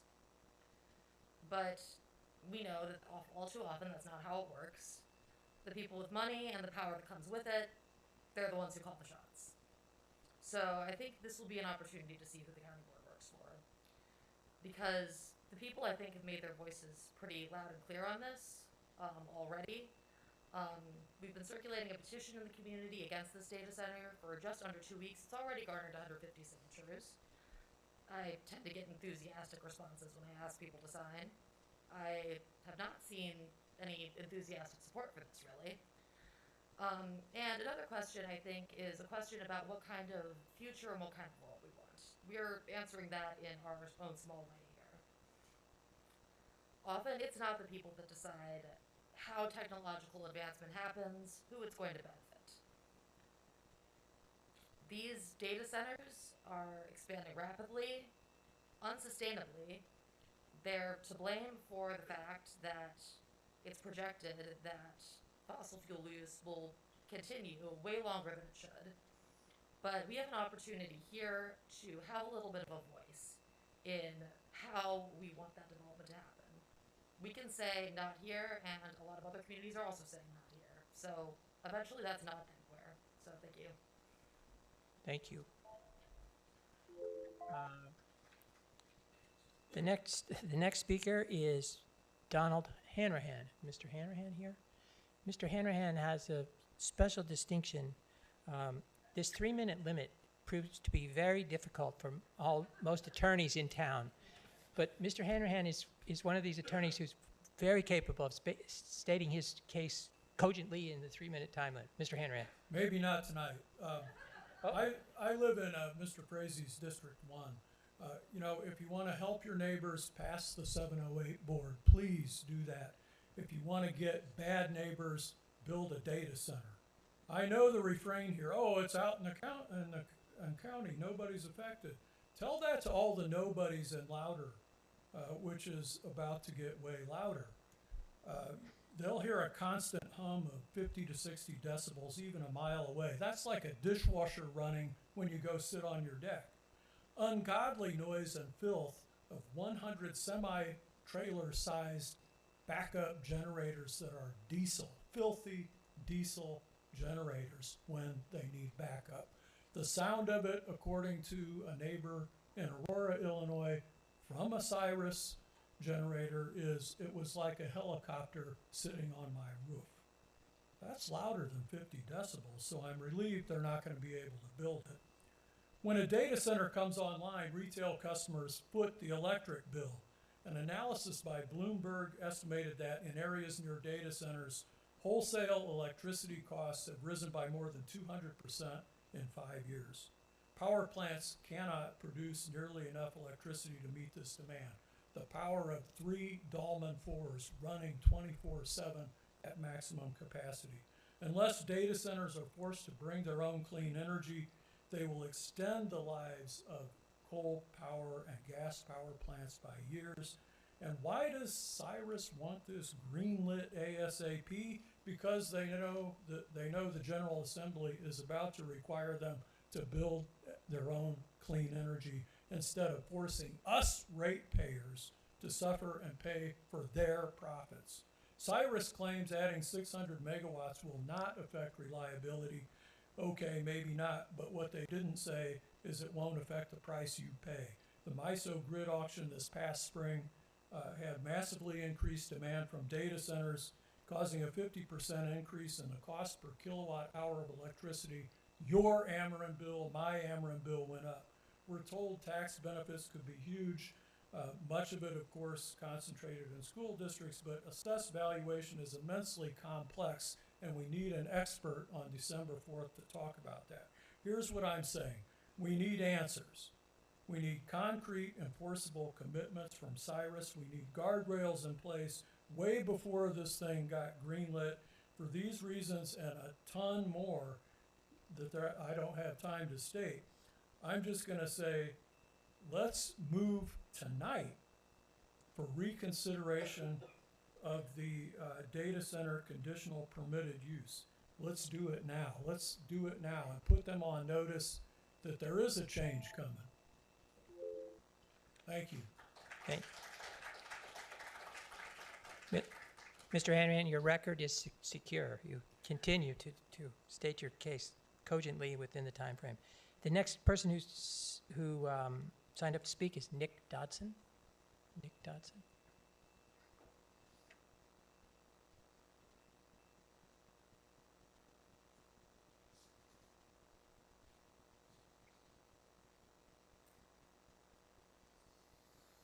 Evening, folks. My name is Nick Dodson. I'm the chair of the Sangamon Valley Sierra Club. I live in District 16, Greg Stumpf.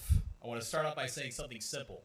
Good government is built on trust, and trust only exists when the public can see what's happening before the decisions are made. Right now, that trust is being tested in real time. Mr. Trustin gave us a brief glimpse into the path forward. I wish we could have had some of that info maybe a little bit earlier than anecdotally in passing. And I think that this might be moving just a little bit faster than most of us suspect. This isn't about being for or against data centers. This is about whether the people who live here are given a fair chance to understand what's on the table before the board votes to change their community. And I'm going to tell you, the people living nearby haven't been involved and aren't happy. My friends and I knocked the doors. Nobody wants this there. Have any of the county board members here gone to try and meet their constituents living there? No one's banging down your door for this place. I promise you. Not one person was pro this, okay? The truth is this project has been in the works, but the public just found out recently. That's not transparency. That's an after-the-fact notice. Now, who else is benefiting from this? Expedience. Well, that would be the real estate agents. That would be the Dowson family. That would be the people making the sell to make the money. This isn't brain science. This is not huge math equations. It's pretty obvious. We're told, don't worry, they'll pay their share. But no one can say what that means. We're told, trust us. It's a closed loop system, but no one will show us the chemical safety plan. We're told this will be great for jobs, but no one's seen the job reports, a tax agreement, or even a basic traffic study. Those aren't small details. They affect our bills, our health, and our quality of life. Rushing this project, the size of this, without robust, intentional public hearings, without independent technical review, without honest discussion is not how responsible government works. Now, that FAQ that Cyrus One released was laughable. Who else got to read that? That was really silly. What a waste of time, right? Gosh, that was really neat that they took the time. Maybe an intern did that. That was really thoughtful of them. So again, gang, I'm gonna keep it simple. I know moratoriums don't exist; they seem to in other places. So I'm gonna, maybe we could pump the brakes on this project and maybe not call it a moratorium. Maybe we can call it a 180-day pause. I bet those are allowed. So I'm gonna advocate. I'm gonna bet some other folks are gonna say the same thing because we deserve to understand the implications of what's coming to our community. Thank you.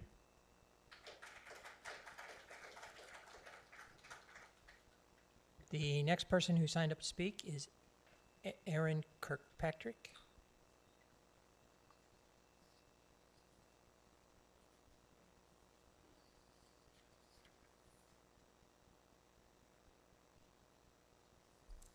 Good evening, and thank you for setting up the December 4th meeting. My name's Aaron Kirkpatrick. I'm in James Jackman's ward.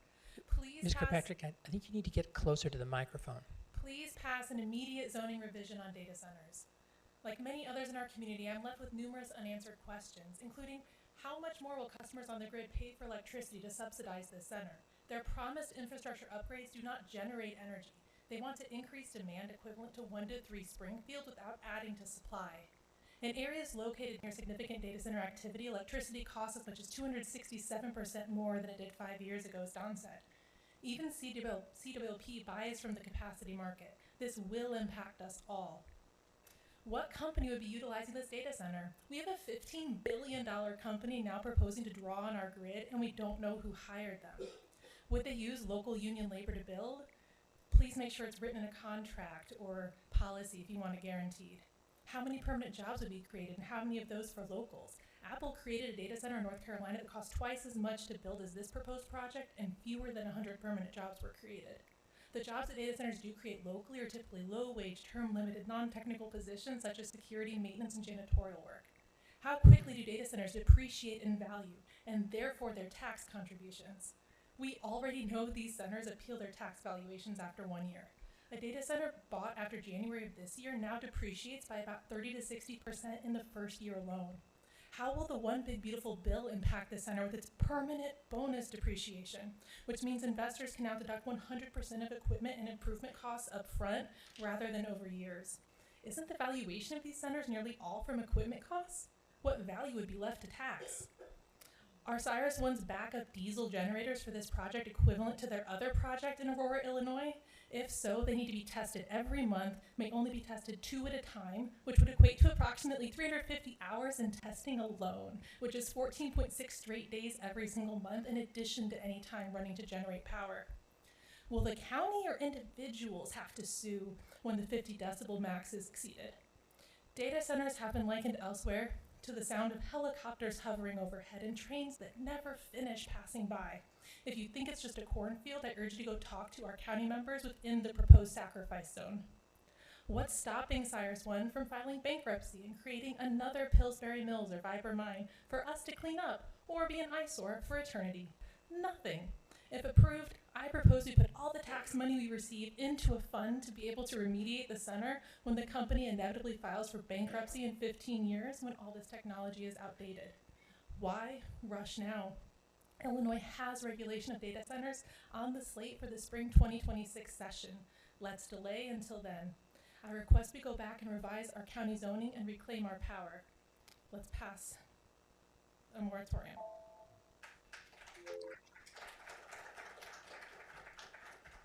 Then the next person who signed up in order is Kathleen Campbell.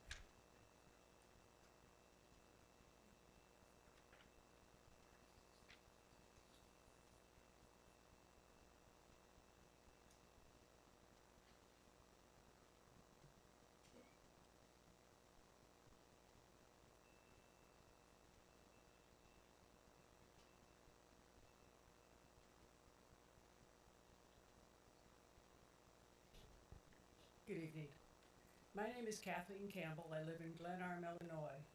Some of you may remember me from the Navigator Pipeline discussions. I speak now as president of Citizens Against Heartland Greenwashing Projects, a grassroots landowner rights group with hundreds of members that evolved from the Navigator opposition.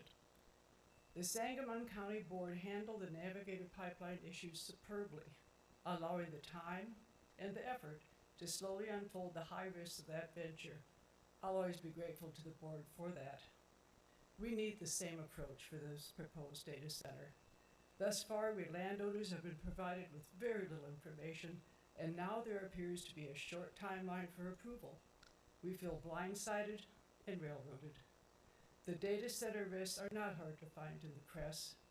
As customers of rural electric, one of the proposed energy sources, we're concerned about the reliability, the cost, and type of our future power. Could it include fossil fuel with carbon dioxide pipelines and sequestration, as has been proposed by Emberclear recently? The proposed data center will require 600 megawatts of power, but provide no details on the type of energy sources that will be procured, at what timeline, at what price. If the energy amount is insufficient at any time, will we residents have brownouts and blackouts while the data center gets priority, as has happened at other data centers?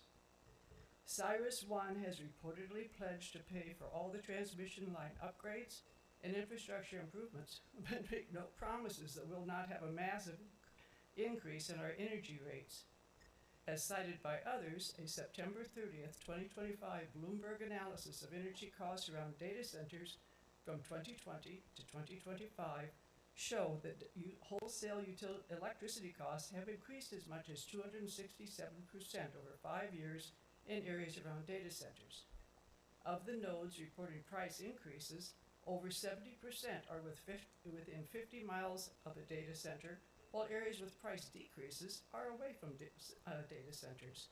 Sometimes a data center has negotiated a minimal increase for themselves, leaving residents to absorb the high increase in the same region. We have many other concerns. We worked well together during the Navigator considerations, and I ask that we use that as a model to proceed here. Do not criticize us for not having all the facts at this point when the facts have been withheld from us. Please share all information fully, answer our questions, and pass a 180-day whatever. But you know we'll work carefully. You know we'll stick to the facts. Let us work with you on determining what is best for our Sangamon County. We will work hard, and the best part is we work for free.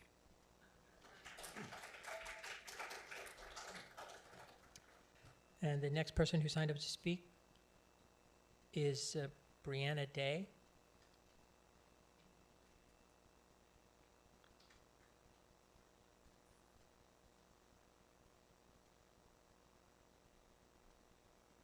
So I actually didn't sign up to speak for the data center.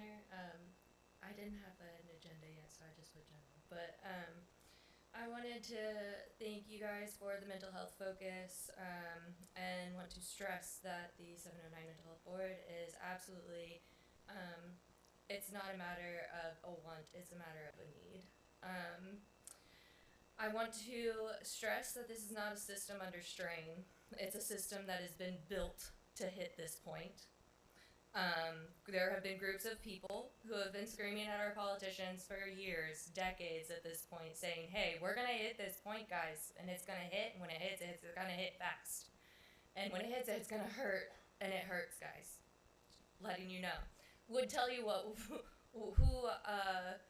what district I'm in, but, you know, I'm homeless, so don't have one. With that said... by calling it a system under strain, we do blame our systems for just using the broken system that we choose to uphold. We choose to make these policies, we vote on them, so we need to acknowledge that we are the ones who have put this system in place, and we are the ones who are upholding it, and we are the ones tasked with changing it. Instead, we have to acknowledge that the system was built to do it. It is built to cause these mental illnesses. It's built to push humans who aren't classified as desirable into poverty or the penitentiary. We must be careful with our words, and we have to place blame where it belongs, on the system. We cannot blame the humans caught in the system or the symptoms that is a result of dealing with this system. And as far as the mobile crisis response team, I beg of you, please, please invest in that.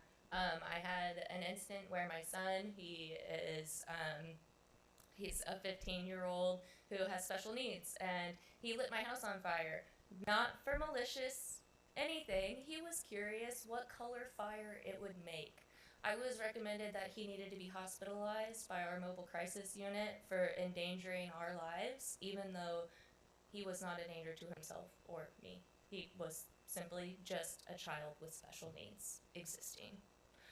And that's our broken system for you guys. So please, I look forward to seeing progressive changes on this county board, and I thank you for that.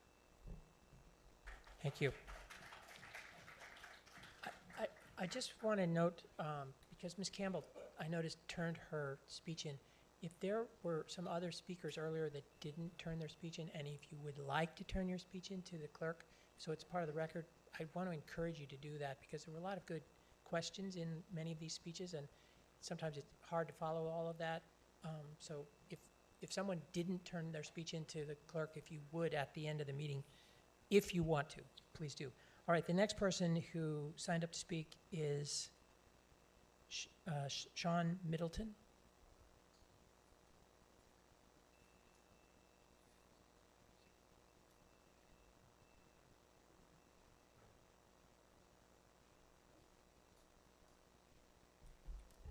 Hello.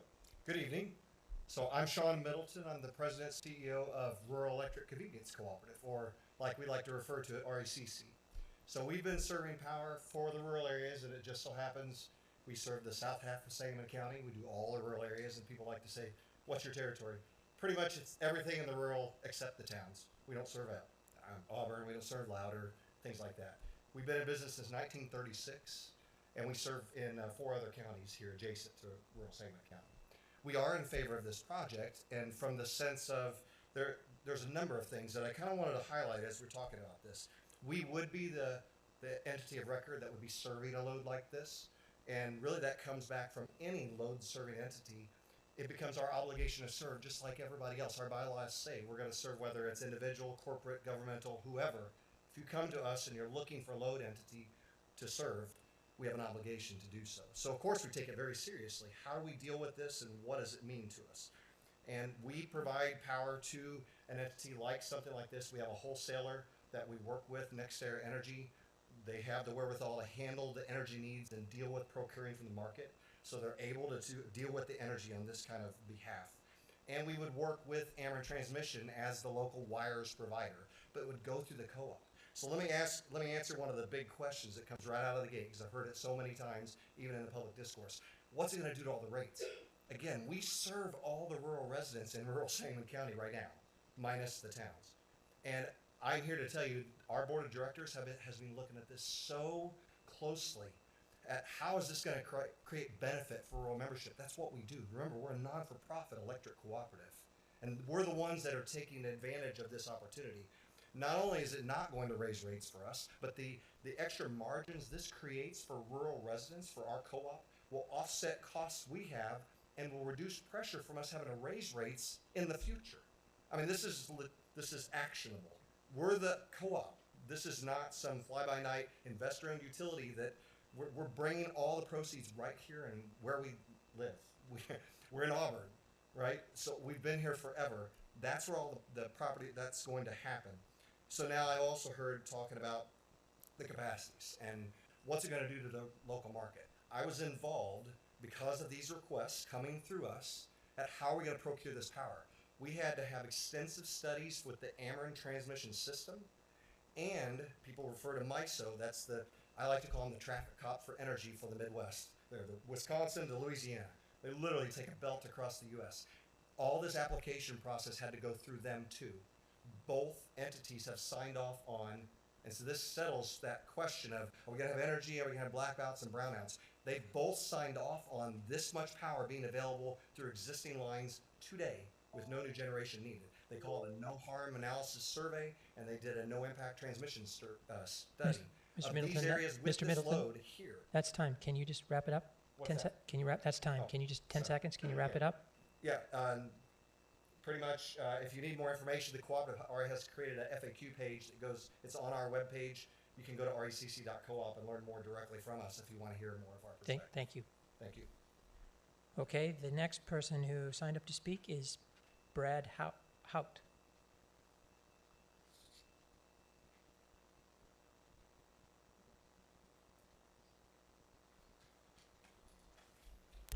Thank you. Good evening. My name is Brad Hout with Cyrus One. I wanted to come tonight to introduce myself to those that I've not met yet and provide some information on our project. As a matter of background, Cyrus One is a global data center builder, owner, operator based in Dallas, Texas. We've been in operation for 25 years and have extensive experience and knowledge in operating data center facilities. In Illinois specifically, we operate 4 facilities and are under construction on 3 additional sites in the Chicago region.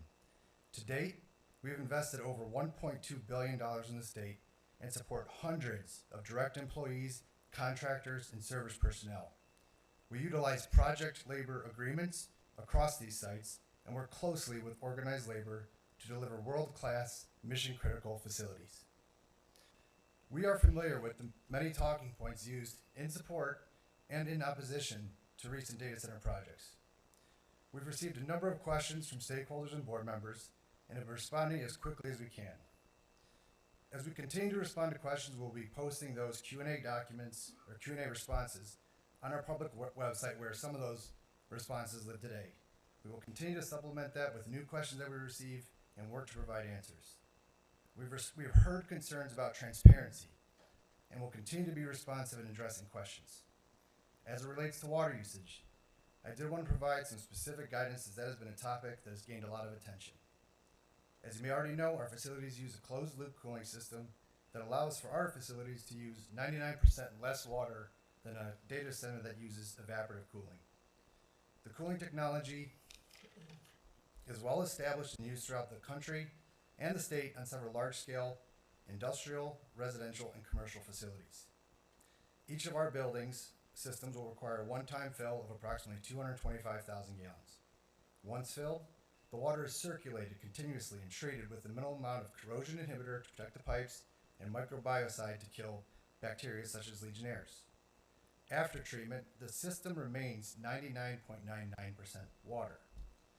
Chillers on the roof work to reject heat produced by the data center, utilizing a condenser and compressor with a refrigerant loop similar to your normal air conditioning unit. The systems are separate from each other and utilize heat exchangers to transfer heat from one outside loop to the inside loop. The systems rarely need to be flushed. When it does need to be flushed, such as post-construction, we bring in an external filter that connects the supply line and the return line. If it ever needed to be drained, which is a rare scenario, we would ship the water off-site so it could be received by a large-scale water treatment facility capable of handling that capacity.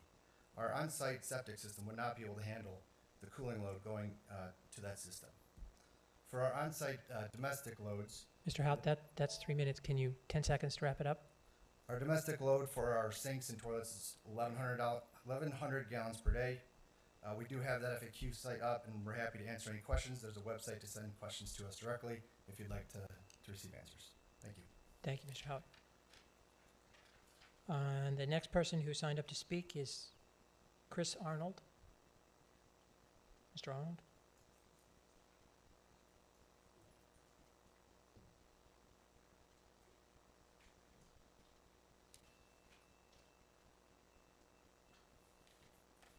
Good evening, Mr. Chairman, ladies and gentlemen of the board. I'm Chris Arnold. I'm the business manager for Operating Engineers Local 965 in Springfield, Illinois here.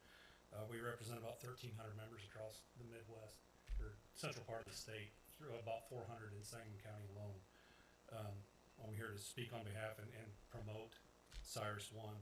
This will be a 5-year project that they've committed to using project labor agreement on that would put local men and women in the trades to work, keeping that money here in central Illinois and in Sangamon County. They earn it here, they spend it here, it stays here. The project will employ roughly 500 tradespeople during construction. It'll also create 100 full-time permanent jobs on site. Once the project is done, there's 50 generators and chillers they'll need maintained that they've committed to using local Central Illinois contractors to maintain those systems. And it's a monthly process, so it's over and over again. It keeps employing more and more local people. For these reasons, I urge you, the members of the Sangamon County Board, to move forward in the permitting process for these good paying jobs, to keep them here in Central Illinois, and to move this project forward. Thank you, guys. Thank you, Mr. Arnold.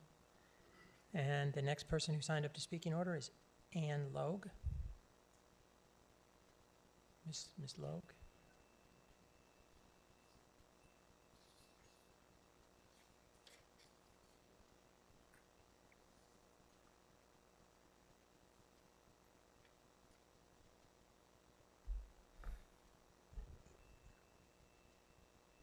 Ms. Logue, you can adjust the table if you want. Okay, can you hear me? We can lower that. Okay, thanks. So we need a moratorium or a stall. We were blindsided by this, the status center proposal. If you want to ask Neoga, Illinois, how they feel about industry coming into town and making all kinds of promises of jobs and property taxes, they spent a lot of money in legal. It was like, I think it's the typical legal fee is $500,000 when the gas plant went in and promised these jobs, and then they went back and did the tax appeals court and cut their property taxes by 90%. The people running that plant is minimal. You need to have this stuff in writing, and you can't trust that this company is going to do what they're promising. Cyrus One has been owned three different companies, and their last company is KKR, I think, and that has investment from BlackRock, and BlackRock has investment in Ameren. So there's not a lot of trust that I'm feeling right now. We need these things in writing, okay? There are data centers all over the country where they're being put on a moratorium. The light company in southwestern Pennsylvania that serves 600,000 recommends that large load customers generate their own power to reduce any impacts on the existing customer's grid. You can't just say, we're not going to make your rates go up. Well, how do we know that? There's no way to know that. The skyrocketing power demand of data center growth is canceling out initiatives like Black Diamond Solar that has made significant progress in weaning us off planet fossil fuels. So here it is, these data centers are sucking up all this energy and pushing in all the initiatives that we've had to do clean energy. So I can't feel good about this, and I really think that we have to look hard at this and put a lot of regulations in place. Thank you.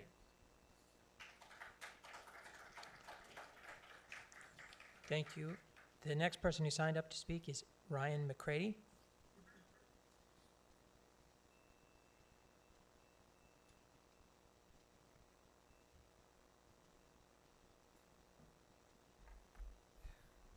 Thanks, Mary. Is that okay? Hi, my name is Ryan McCready. I'm President and CEO of the Springfield Sangamon Growth Alliance, and we are in support of the Cyrus One data center. We very much appreciate the fact that the county board unanimously adopted the rules for data centers back at their July meeting. That's very, very important because we've heard a lot of stories about very, very bad data center projects, and that's because some less honorable data center developers look for counties with no zoning rules, and they locate their data centers there to be able to accomplish some of the things that you've heard about tonight. Cyrus One is following the rules, has followed the rules from the beginning. One question I commonly get asked is why this site? There's over 500,000 acres across the 870 square miles of Sangamon County. Why this site? and it's easy to think a lot of other places could qualify. The first thing that drives site selection are the rules, and that's why those rules were so important. And when the rules get adopted unanimously like that, that's a clear signal. The rules drive where sites can go, so it's very good that you have the rules in place. Next thing that is a requirement is you have to find out where the infrastructure is. The electric infrastructure, the fiber infrastructure, the roads, all the things that have to go to support that. Some of that's in the rules, some of that's otherwise based on what they need. That drives site selection. The other thing that matters is having a willing property owner. These are not eminent domain projects. If you don't have a willing property owner, the project does not happen. So that's very, very important too. So once you identify a site, you have to make sure you have a willing property owner. It's easy to think about other sites in the county, hypothetically the former Formosa site outside of Illiopolis. Why wouldn't it locate there? Well, that site already has a contract for development on it. It's not available to be developed. It's not big enough, and the electric infrastructure doesn't exist there. So there are reasons why projects don't go to other sites that exist. But the county staff is to be commended, and the county board is to be commended for adopting the rules that exist. I grew up in South Sangamon County. I experienced personally the economic loss in that portion of our county when coal mines closed. I've seen the impact of that. However, when the coal mine closes, there aren't fewer township roads to take care of. It's the same amount of infrastructure to maintain. So this is an opportunity to provide a significant economic boost to part of our county that has seen a negative impact over the last 25 years as other changes have happened. So that's one of the reasons that it's important to support this project. Cyrus One has put in writing they were not asking for any property tax abatement. That's on their FAQ. Want to make sure that you know about that. It's another question that's been raised. But at the end of the day, the project labor agreement for me, the fact that they're going to employ our people is absolutely critical to getting the support of the Growth Alliance on projects like this. Because absent that, we don't get to capture that. And that's great to say that we have the best workers in our trades in the world, and they can build these complicated projects. So we ask for your support. Thank you. Thank you. And the last person to sign up to speak is Ken Pesha. And Mr. Pesha is speaking on Resolution 36, which is on the agenda, so he will have 5 minutes.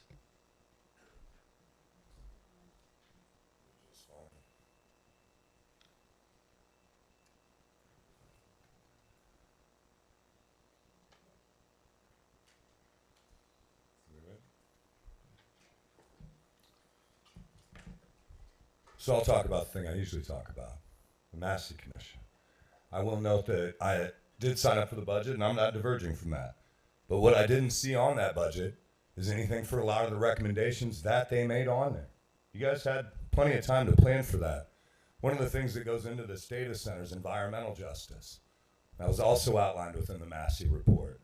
I think one of the really big things I also didn't see in the budget was anything to help connect the city and the county in terms of transparency, whether it be through the planning and processing or law enforcement coordination. Currently, what I hear from most law enforcement members is how frustrated they are that there is no conduit between them and the county and the city and other law enforcement agencies around here. They're often left to find out about these things through grapevine. Is that really how we expect our law enforcement communities to interact with each other? We don't have a dedicated channel where the police chief could pick up and talk to the sheriff? Doesn't seem odd to you guys? I mean, who's the biggest city in this county? Am I missing something? It's us, right? So why wouldn't we coordinate with them? Why wouldn't we have our law enforcement work directly with them? Why wouldn't we be looking at this Massey report a lot more seriously in terms of those recommendations? Because as I noted last month for you guys, conviction of Sean Grayson's not it. Job's not done, mission's not over. He may not even be in prison that long. Let's be frank with each other. He may not even serve 10 years. And good time and everything else, he could be out anywhere between 3 to 5. You guys could have Sean Grayson, although I doubt it, back in this county. Although, again, I doubt it for his own safety. That'd be wild. But that is a very real possibility, guys. And I think that's the kind of thing that's most frustrating for me when I look at that budget. It's great that the 708 committee's possibly going to be established, but have we considered what happens if the voters of this county don't want to fund it? If we ask them for a little bit more blood out of a stone and they don't seem willing to give it, what do we do then? You've just heard from the experts that that mental health committee is a game changer.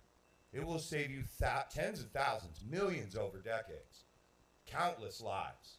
law enforcement, who I guess maybe she had somewhere to be, but I think it's telling that our current sheriff, which we all know is appointed, right?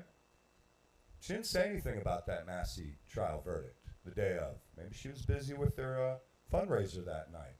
But I think it's kind of frustrating that that's the kind of response we see from leadership within the county when it comes to law enforcement in relation to the budget that you guys are putting out. You know the sheriff's budget's only gone up $5 million in the last 6 years.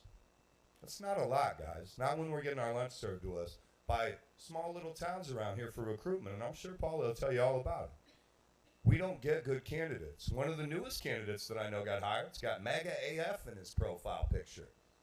Go check it out. People tell me all kinds of stuff, and that's who we're still hiring here. Even with those hiring practices, even with those increased guidelines, that's what I'm still hearing about. Doesn't sound like our money's being spent well.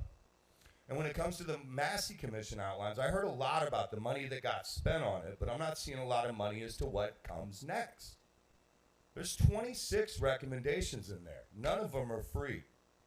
So what are we going to do about that, guys? That's an entire fiscal year of what?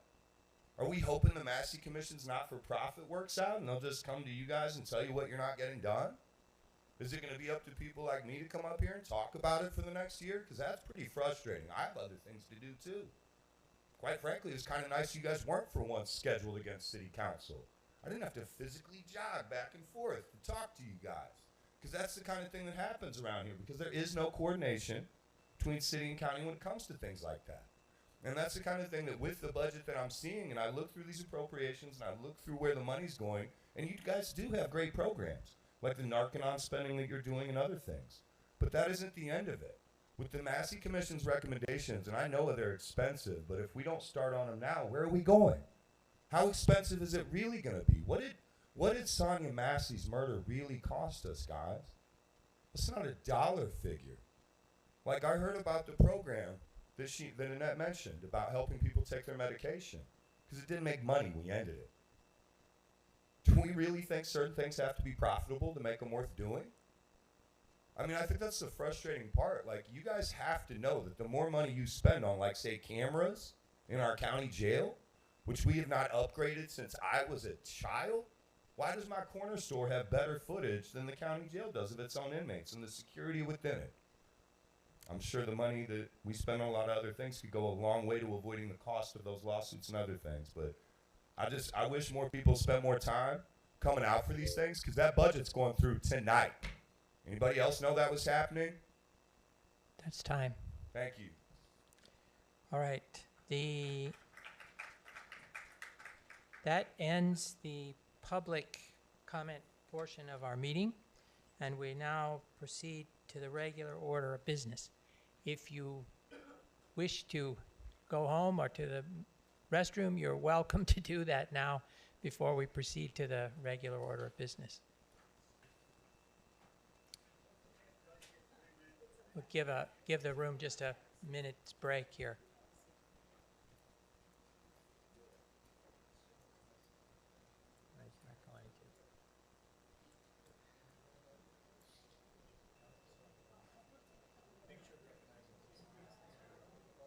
Yeah. The record will reflect Mr. Constant's attendance.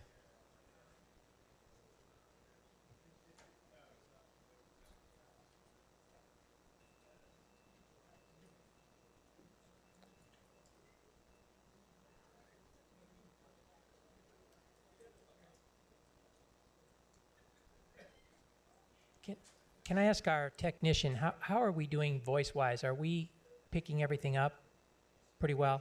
Okay, good. All right, if we give the room just one more minute to settle here. Plenty of seats now if anybody wants one. And proceeding in the regular order of business, minutes. Motion by Mr. Madonia, seconded by Mr. Del Giorno for the approval of the minutes of the October 14th, 2025 meeting. All in favor signify by saying aye. Aye.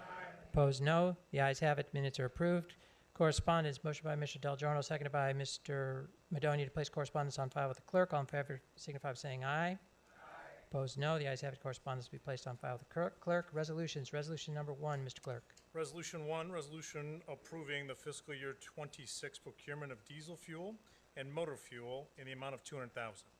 Motion by Mr. Frazee, seconded by Mr. Stump to place Resolution 1 before the board. Questions, comments from members of the board on Resolution 1?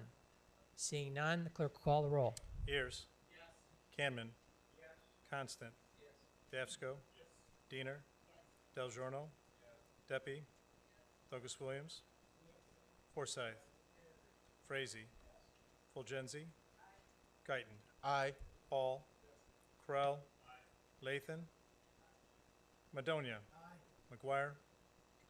Mendenhall. Miller. Brader. Scaife. Shackman. Aye. Shepherd. Aye. Small. Stump. Thomas. Chumlin. And Truax. All 28 approve. All those voting having voted in the affirmative, Resolution 1 is adopted. Resolution 2, Mr. Clerk. Number 2, resolution approving the fiscal year 26 procurement of water, electric, and sewer services from City Water, Light, and Power in the amount of $45,000. Motion by Mr. Stump, seconded by Mr. Mendenhall to place Resolution 2 before the board. Questions, comments from members of the board on Resolution 2? Seeing none, Mr. Madonia, do you have a motion? I move that the roll call vote for Resolution 1 stand for the roll call vote for Resolution 2. Second by Mr. Del Giorno. All in favor signify by saying aye. Opposed, no. The ayes have it. Resolution 2 is adopted. Resolution 3, Mr. Clerk. Number 3, 2025-17, Edith Sauceman, 3914 Toza Road, Springfield, granting variances. Motion by Ms. Fulgenzi, seconded by Mr. Mendenhall to place Resolution 3 before the board.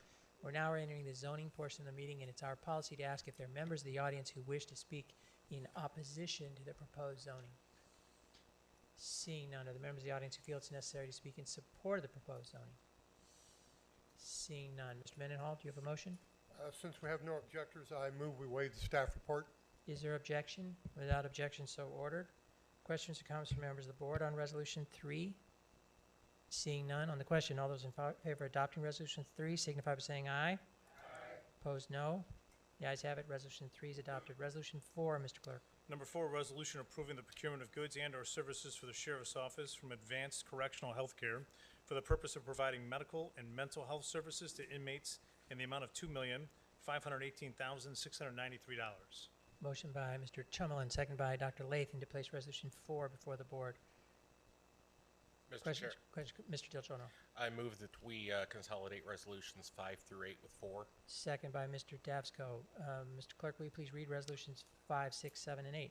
Number 5, resolution approving the procurement of goods and/or services for the Sheriff's Office from Lexipol for the purpose of obtaining Shield suit software in the amount of $34,035. Number 6, resolution approving the procurement of goods and/or services for the Sheriff's Office from MJ Kellner and various food vendors for the purpose of providing jail food and supplies in the amount of $556,000.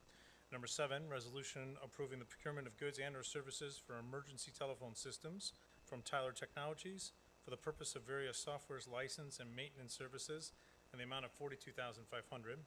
Number 8, resolution approving the procurement of goods and/or services for the emergency system telephone department from Medical Priority Dispatch for the purpose of purchasing the one maintenance plan, includes training allowance of $8,000 in the amount of $39,000. On the motion to consolidate, all in favor signify by saying aye. Aye. Opposed, no. The ayes have it. The motion to consolidate is agreed to. Questions, comments from members of the board on the resolutions as consolidated? Mr. Canman. Mr. Chairman, on resolution number 4, that's to renew the contract for Advanced Correctional Health Care to provide medical services at the county jail. We voted on the exact same, or basically the same measure 1 year ago at our November 2023 meeting. At that time, you, according to the minutes, you had stated that you were, or the county or we are engaged in seeking an alternative source for that service for the next year due to deficiencies in the way this company provides health care, and I was wondering, apparently you didn't find anyone else. What happened with that? We are, I think I would say we are constantly on the lookout because it's a competitive environment, but at the same time, we need to maintain service, and so we are balancing those two things, I think that's as good an answer as I can give you. Okay, one of the problems a year ago was, with this company was a lack of leadership and training, a lack of proper documentation of procedures on how to document information.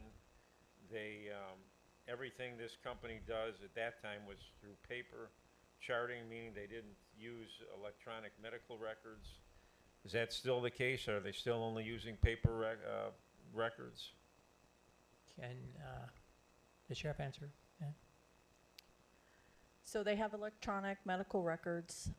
We were not contracting with them for that use. However, it is that figure that you are looking at today on the paper does include electronic medical records, so they will have access to do that, which should improve their performance. So they are keeping records electronically, not just on paper. Is that correct? They will as soon as this new contract and this budget goes through for Okay. December 1. The next fiscal year, they're going to use electronic medical records. Yes, well, sir. at least that's an improvement. Last year, the contract was, according to the minutes, was about $300,000 more than the previous year's contract. Now, is this contract, how much more is this contract we're voting on tonight over last year's contract, over the current Professional staff contract, answer I that? should say? And maybe Mr. McFadden knows. Yes, so the FY '26 contract is an increase of $700,000. Okay, is It's that going from 900,000, or excuse me, $1 million to $1.7 million. Pardon me? It's going from $1 million to $1.7 million. Okay, is that due to they're using electronic medical records? No, that's actually being provided for free. It's because of expanded coverage. Because of what? Expanded coverage, more hours, more nursing hours, more Okay. mental health hours, more All right. coverage. Well, I would encourage the administration to continue to look for a better provider for so we have a better provider. Maybe we can find for the next fiscal year after the coming fiscal year. Thank you, Mr. Chairman. Yeah, Mr. Cameron, I just want to emphasize that these services provided by Advanced Correctional Health Care to the jail, it's not like, oh, today I can shop at Walmart, tomorrow I can shop at Target. The number of providers is very limited, and it creates a market where the buyer, that's us, has to be very careful that we have supply while we continue to shop the market. So it really is a kind of delicate balance that we have to go through, and that may not be readily apparent to the public. I understand, but this is not the only provider of medical services to correctional facilities. Right, but we need a quality provider. Right, and this provider, from what I understand, is not a high-quality provider. From the information I've been told, and that was confirmed to me at the meeting we had 1 year ago. It is a market with very tight supply, and there are certainly levels of quality, and we intend to get the best quality possible, but we have to maintain the service while we continue to shop at the market. Any other questions? Mr. on the Chairman, resolutions? could you record the absence or my abstaining from item 6? Where are you? Oh, I'm sorry, Tom. Yes. Yes, we haven't voted yet on the resolutions as consolidated. Any other questions on the resolutions as consolidated? Seeing none. On Mr. Madoni, you have a motion. I move that the roll call vote for Resolution 1 stand for the roll call vote for Resolutions 4 through 8 as consolidated, with Mr. Rader abstaining from Resolution 6. Second by Mr. Del Giorno. All in favor signify by saying aye. Aye. Opposed, no. And Mr. Chairman, I'd like the to record will reflect Mr. Rader's voting no on Resolution 6. Mr. I'd Cameron. like to be recorded as voting no on Resolution 4. The record will reflect Mr. Cameron voting no on Resolution 4. Any others? Mr. Lathan. No on Resolution 4. The record will reflect Ms. Lathan voting no on Resolution 4. Any others? Seeing none. The majority having voted in the affirmative, Resolution 4 through 8 is consolidated or adopted. Motion by Mr. Del Giorno, seconded by Mr. Madoni for the waiver to the 10-day filing period. All in favor signify by saying aye. Aye. Opposed, no. The 10-day filing period is waived. Resolution 9, Mr. Clerk. Number 9, resolution approving the procurement of goods and/or services for the Elections Department from Election System and Softwares LLC for the purpose of printing and delivery of ballots for the 26 primary and general and 27 primary and consolidated elections in the amount of $263,000. Motion by Mr. Miller, seconded by Ms. Deppie to place Resolution 9 before the board. Questions? Mr. Del Giorno. Mr. Chairman, I'd ask the clerk to take a quick drink of water as I move to consolidate 9 with 10 through 40. Through 40? Seconded by Mr. Medallion. 40. Slowly going down the ranking of favorite county board member. All right, here we go. Number 10, resolution approving the procurement of goods and/or services for the election department from the State Journal Register, South County, and the Sentinel for the purpose of publishing required election notices for the 26 primary and general elections in the amount of $72,023. 11, resolution amending Sangamon County responsible bidder ordinance. Number 12, resolution approving the procurement of goods and/or services for central services from Office Essential for the purpose of paper supplies for the various county departments in the amount of $100,000. 13, resolution approving the procurement of goods and/or services for central services from the United States Postal Service for the purpose of prepaid postage for the mailing machine in the amount of $150,000. 14, resolution approving the procurement of goods and/or services for buildings and grounds from Sexton's Landscape Concepts for the purpose of snow removal for the 25-26 winter season in the amount of $75,000. 15, resolution approving the procurement of goods and/or services for building and grounds from Johnson Controls Fire Protection for the purpose of extending the fire alarm contract for the courthouse and public hearing buildings in the amount of $71,490. 16, resolution approving the procurement of goods and/or services for building and grounds from Building Maintenance Services, BMS, for the purpose of extending the janitorial contract in the amount of $327,750. 17, resolution approving the procurement of goods and/or services for information systems from Sentinel Technologies for the purpose of cloud backup services in the amount of $35,000. 18, resolution approving the procurement of goods and/or services for information systems from Watts Copy Systems for the purpose of the second extension year of copier services in the amount of $98,000 plus page cost. 19, resolution approving the procurement of goods and/or services for the Auditor's Department for the purpose of purchasing auto physical damage insurance from Bliss McKnight in the amount of $64,500. 20, resolution approving the procurement of goods and/or services for the Auditor's Department for the purpose of purchasing cyber insurance from CFC in the amount of $97,600. 21, resolution approving the procurement of goods and/or services for the Auditor's Department for the purpose of purchasing commercial property insurance from Chubb in the amount of $401,000. 22, resolution approving the procurement of goods and/or services for the Auditor's Department from the purpose of management of self-insured retention in the amount of $80,000. 23, resolution approving the procurement of goods and/or services for the Auditor's Department for the purpose of workers' compensation insurance in the amount of $1,419,927.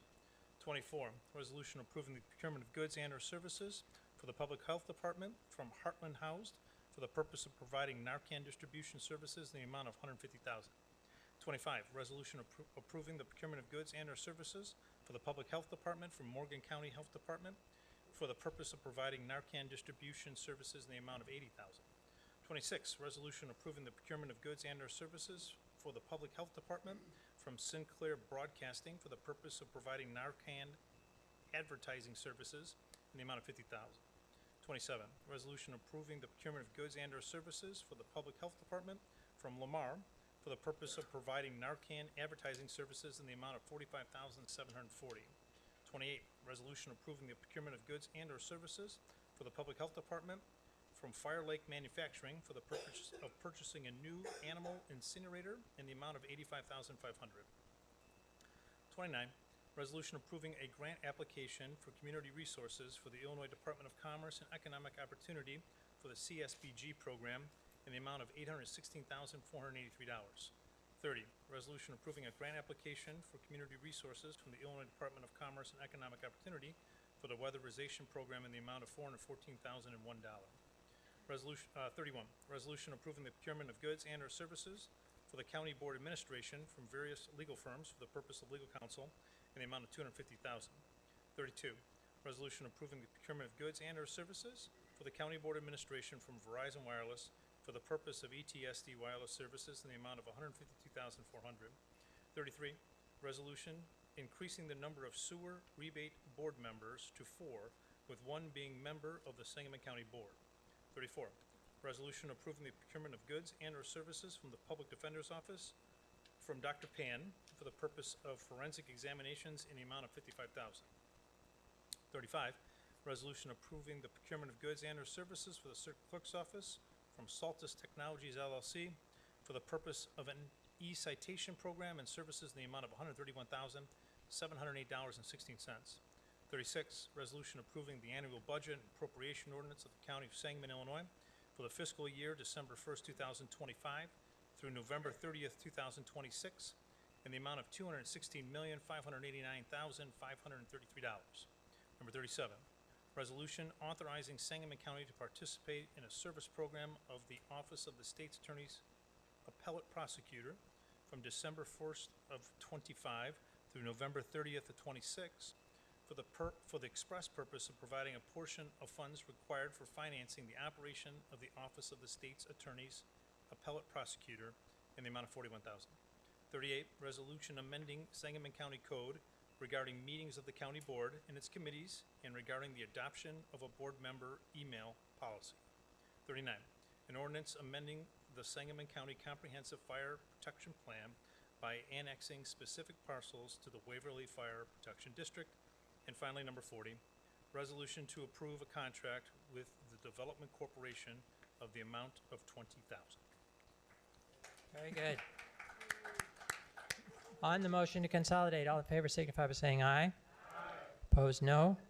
The ayes have it. The motion to consolidate is agreed to. Okay. Now, let's proceed first to the resolution on the budget, Resolution 36. Members can single out others later, but let's proceed first to the resolution on the budget, Resolution 36, and I believe the county administrator has a presentation for us. We do.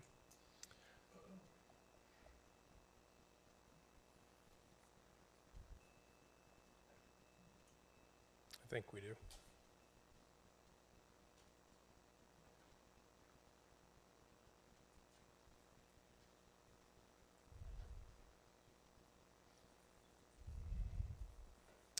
Okay, so we're going to do a little bit of abbreviated presentation this evening. We had an hour and a half presentation at Finance Committee. That presentation is on the county website for those that would like to take a look at it. So today we're going to have a little bit of an abbreviated version of that. I first want to thank all the elected officials and department heads for their cooperation and collaboration throughout this process. Quite a few meetings, quite a few give and take and back and forth, but I think we ended up with a pretty good product here. Format is the same as what we've seen in the past. We'll just start with, as we always do, with revenues. Now, as you'll see there, the general fund is slated to go up about 7.8%, a little bit less than $5 million. That's being driven, and we'll talk about this in more detail later, but primarily by salary increases, increasing pension costs, and increasing healthcare costs are the main drivers for that, with the salary increases primarily coming out of the sheriff's office. All funds, that's a pretty large, dramatic number, a bigger number than we're used to seeing each year. That number is up 37%, a $59.1 million increase from FY25 to FY26. When you look at all funds, those numbers are being driven by large capital projects, which we'll talk about in a minute as well, but primarily construction of the hub here just to the north of this building and the Woodside Iron Bridge project. Those two alone are about $60 million. So capital being the historic driver there for all funds budget. So let's get into revenue. We always start talking about our largest revenue source, which is the property tax. There you see some of the numbers, the property tax, and again, I will say this is projected. This is estimated. We won't know until April what the actual data is. It's to be used to determine the rate, which then in turn drives the levy, which in turn drives how much revenue we actually end up getting out of the property tax. But Right now, the projection is 41.5 million. That's about a $1.5 million increase, a little bit less than 4%. What's kind of unusual with this particular property tax proposal estimation is we're showing higher EAV growth than we have in the past. Historically, we've budgeted that number at 3%. The last several years, we've seen growth in the equalized assessed value of property countywide. And that has helped us, we'll talk about this as well a little bit more detail, but that's been help us to keep rates under control. We've actually seen a property tax rate reduction for 3 years in a row. This year we're projecting a very small increase, about a little bit over 1%. It's very possible that 1.4% becomes a fourth straight year of a rate reduction if the EAV grows as we estimate, or a little bit bigger than what we talked about. The same with new construction. New construction's up. Historically, we estimate that at 1.5%. So we've seen an uptick in new construction as well, which has helped with that EAV growth. All of which is helping to take pressure off the rates. We always talk about if the pie gets bigger, everyone's contribution to the pie gets smaller, and we can still have a large pie that we can all benefit from. So when you kind of factor all this in, you get an estimated rate of 0.7377. Again, about a 1.4% projected increase. That still is a rate that is 11% lower than it was 33 years ago. So the historic trend here has been the rate has been going down. We got a chart that will show that here in just a second. And we got the pie chart here, which Eric decided to include without any labels on it whatsoever. So I don't know what that means. But I think the point here is to show, I think the point is, yeah, he took some executive privilege there and added this without talking to me about it. But the colors are nice. It's very colorful. It's very soothing. It's very nice. We talked about this in Finance Committee. One of the advantages county government has is we do have a diverse revenue base. We're not overly reliant on any one revenue source. Often you'll find, particularly at the municipal level, there's an over-reliance on sales tax. And, well, that can be good when sales tax is doing well. When it's not doing so well, it can be pretty bad. We not only have a diverse revenue base of which we build upon, but our largest revenue source is property tax, which tends to not be as elastic as sales tax. In other words, when you have a recession or you have something like that, the numbers eventually do go down, as we've seen we saw with COVID and other things, but they don't go down dramatically and quickly like you see with sales tax. So that allows us to do a little bit better planning, a little bit better forecasting, a little bit better preparing for what might be ahead of us. So that's the property tax. As you guys know, our second largest revenue source is state tax distribution. These are the revenues that are collected by the state of Illinois and then dispersed to Sangamon County, the same with City of Springfield, Village of Chatham, other entities. This is a really mixed bag. So again, historically, for those of you that have been on the board for a while now, you know we used to historically do this 2-year look back. So we would go back and grab the actual revenue number from 2 years prior. And that worked very well for the county for quite a long time, but once the Great Recession came back, it really kind of didn't make much sense to go back and grab numbers that were totally unrealistic as far as what revenue they were going to produce. We started to see the ability to go back to that, and then when COVID came along, again, it made it unrealistic to go back and grab numbers that were much higher than what we were actually seeing. To deal with that, we came up with a formula. Actually, Eric came up with a formula that basically takes 10 years of data, takes out the high end, the low end, and averages out. And then we've been using that to forecast revenue, and that's worked very well for us. But this year, we start to go back to the 2-year look back. Those revenue sources that are asterisk, their income, state sales, supplemental sales, and gaming, all are being based upon what we actually received 2 years ago. So that's why you're seeing rather significant increases in those revenue items. Just a couple quick highlights. The PPRT, the personal property replacement tax, has just been cratering for the county for the last several years. It's 3rd year in a row we've seen a significant reduction in that revenue source. It used to be a very large revenue source for the county, not so much anymore. You can see the increase in income tax and state sales tax has been decreasing as well, even though we're grabbing the 2-year look back. This is the sales tax that is gathered in unincorporated Sangamon County on sales tax generators, which are quickly disappearing. They're being annexed up by other entities. City of Springfield has annexed a large number of revenue-producing properties in unincorporated Sangamon County, Knights Action Park being a significant one, gas stations, other entities that would pay a 1% to the county now are paying a 0.25%. So that's why that sales tax is it's showing a good increase this year because we're grabbing an actual number. Historically, over time, it's kind of flattened out. Supplemental sales tax is the 0.25% we get county-wide. The use tax is a tax that there was a change in state regulations. I think they needed the money to help with their budget because this is the tax that is being paid on online purchases. We all do that. We all see where the tax is added. But because of a change in how that money is distributed at the state level, we are seeing a significant reduction in that revenue source. Gaming, cannabis, again, gaming's a look back to 2 years actual number. The cannabis number is still being used for the formula, but in reality, the cannabis number has been dropping, except for the first year and this is the countywide cannabis tax, I should say, not the portion of the sales tax, but has been dropping. First year, it came in strong, and it's been dropping every year since. So that's kind of where we're at in state tax distribution. Fines and fees are essentially flat. A couple of examples there of what's going on with fees. Parking fees did increase slightly this year. Zoning fees are up just because of increased activity. And we'll talk a bit more about this as well, but public health has seen a reduction in fines and fees. There are technically no new fees in this budget.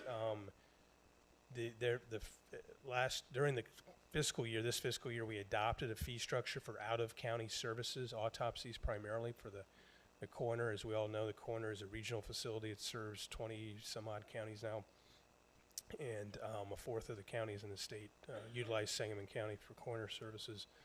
And we adopted a fee structure once we're going to move into the new facility. It is showing up in this year's fee schedule, but it's been charged for some time now. So there's really no new fee that's going to be charged. It's in here. It's just a catch up to what was done in mid fiscal year. And then grants, again, you see a sizable increase in grant revenue, but that is really misleading because the ARPA funds that we've received, and we did receive a large LRP is a grant that was given to communities that lost coal mine jobs. Those two are skewing the numbers up. Other than that, if it weren't for those two, we'd be seeing a loss in grant revenue, led by the Public Health Department and Child Advocacy. WIA, the Workforce Investment Agency, did achieve an additional grant. But once again, grants, they're good because, if you get the grant, then you pay for the services. And if you lose the grant, you don't provide the services or the head count. But we're starting to see, other than those two, a plateau there. So I know the chairman likes this chart, so we included it. So the top number there, a little bit hard to read, is the actual EAV increase year to year.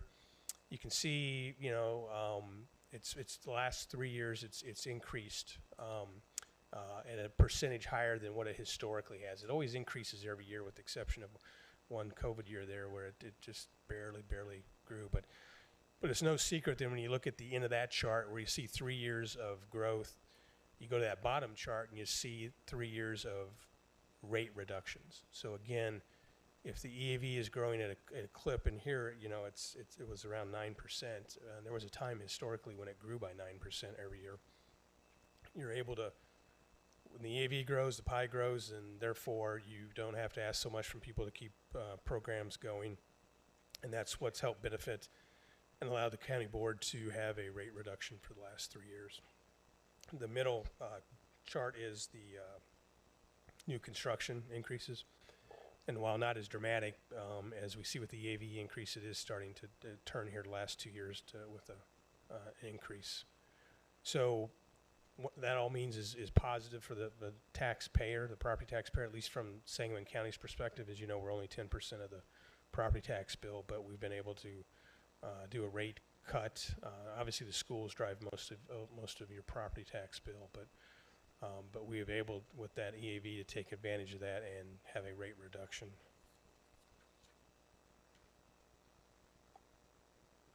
Next slide here, we'll switch over to expenditures.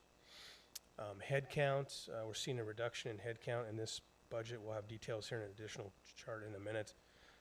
Historically, we've, do we have the chart? No, we don't have the chart. We have the details. I'm sorry. Historically, we've added jobs the last couple of fiscal years. Things like a new VSO for the VAC was added. We added 2 new positions in the public defender's office. We added the pathologist, became a county employee, added a grant administrator. But this year there's going to be a reduction of 16, and we'll go into detail on that in a minute. There are no layoffs in this budget. All the headcount reduction was done through attrition. Payroll, there you see a significant increase in payroll and benefits, fringe benefits, almost a 7% increase.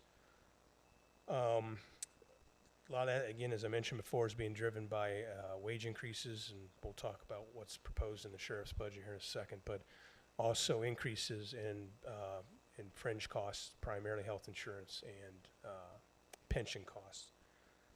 Overtime is pretty flat, which is, historically going back 5 or 6 years, this was a number that was just really growing dramatically every year, but I think we've gotten control of that. A big generator of overtime, of course, is the sheriff's office.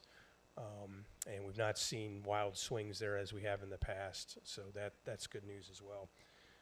As mentioned, some pressure on the budget with pension and healthcare costs. I'm going to turn it over to Eric to talk about the pension increases and the healthcare increases we're experiencing. You can see at the bottom of this slide, pension increases. So it's 19% overall across all funds. Our 3 rates there down at the bottom, I'll just touch on Echo very quickly. It's a very, very, very small amount of county employees, so that's a negative 6.7% reduction, but as far as dollar amount, that's very small.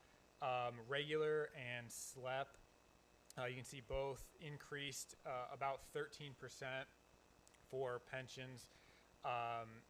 That included with the increase in salaries and other benefits gets you to about the 19% overall that we're seeing. We are looking at this.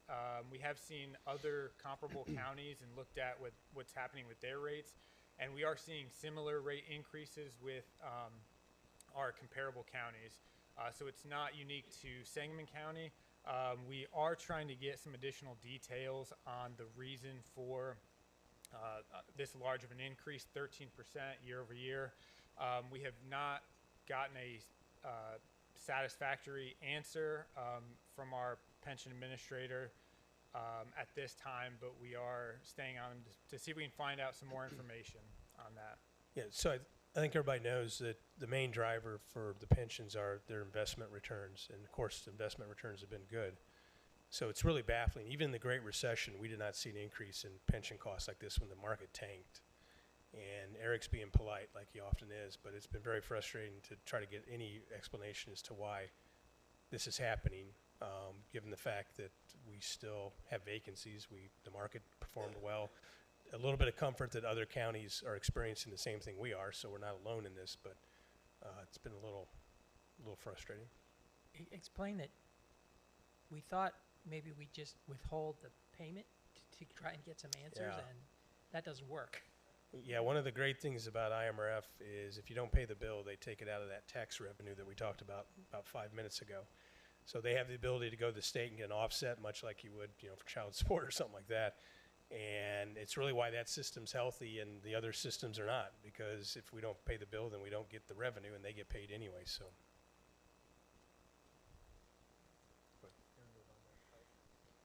Sure. Oh, well, okay, we'll go back. So just moving on to health insurance here on this slide, we'll circle back to some details on headcount. Health insurance is the other big benefit cost increase that we're seeing this year. As a lot of the board members on the individual committees have heard from individual departments that have made budget presentations to those committees. Pensions and health insurance costs are two extremely big drivers of additional costs in this budget for 2026. Blue Cross Blue Shield cost per participant is increasing by 59.6%. That is the Blue Cross fixed cost to administer the plan. Again, we're self-insured for our health insurance. However, we do have Blue Cross who administers our plan. We contract with them. So premiums across all employee elections are going up on average 40.8%. For all plan employers, so the county and then other employer entities on the plan paying 7.4 million, employees paying 3.6 million. Health claims estimated to go up 19%, prescription drugs 50%. So our overall there at the top, overall plan spend estimated to be 11.9 million, an increase of 25%. Initially, Blue Cross estimated that our actual claims cost would be increasing roughly 20% actual year to date to the projected budget year 2026. The Board of Managers, who is in charge of administering the county's self-insured health plan that's made up of county board members as well, and then mostly employees, both union and non-union, who manage this plan. They voted to make several changes to the plan to help curb the increase in some of the costs, and they were able to get it down to an estimated 10 to 12% increase. Now that is from the actual year-to-date claims in 2025 projected to 2026. The numbers you see here, the 25%, appears larger because that's from budget to budget, from budget 2025 to budget 2026.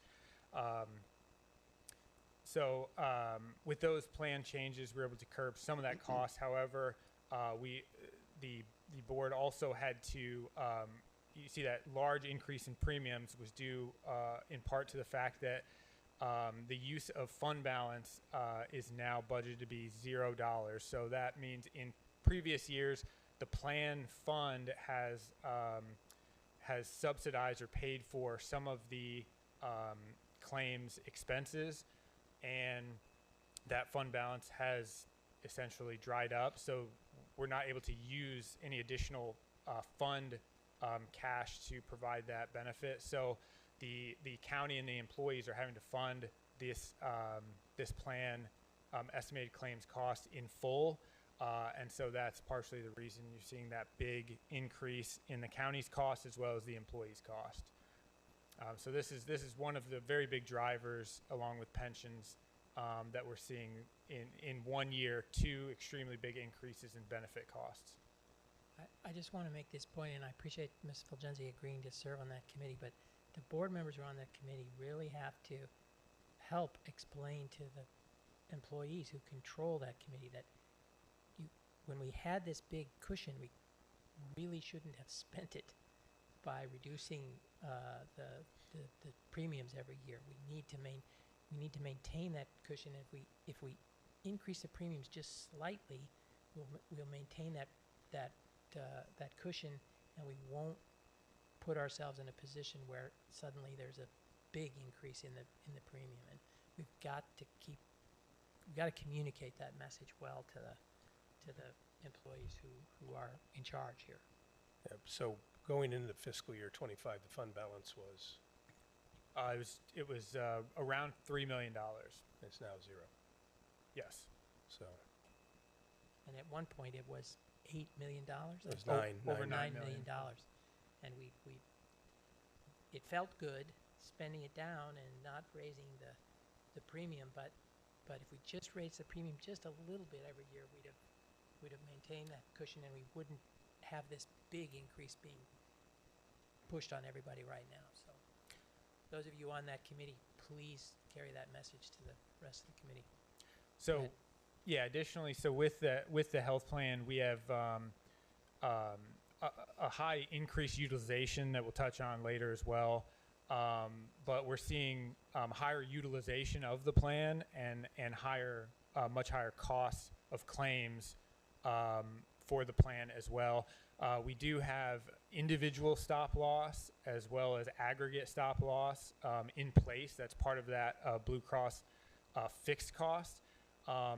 And however, that aggregate stop loss is set at 115%. So essentially, which we are running at around 15% above Blue Cross estimated claims expense. So if you think about that in a total planned spend of around $10 million, 15% is 1.5 million. So the fund is on the hook for an additional, just in this year, $1.5 million that was not estimated for the year. So that's driven by high cost claimants and just increased utilization overall.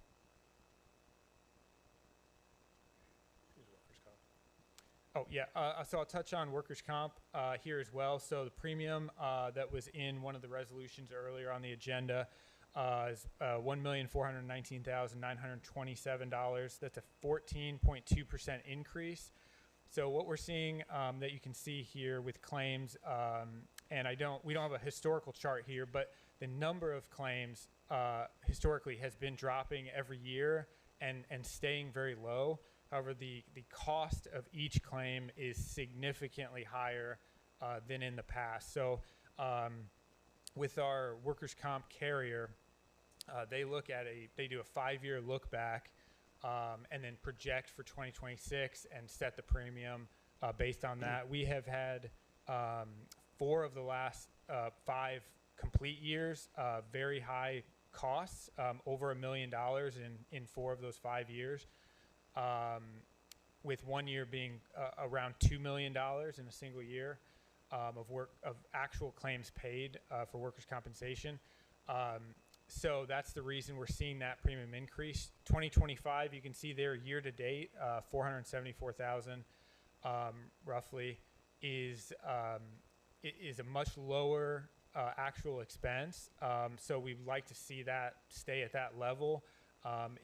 If that stays low for 2025 when all the claims are wrapped up, then likely next year, our highest year will drop off of that 5-year look back.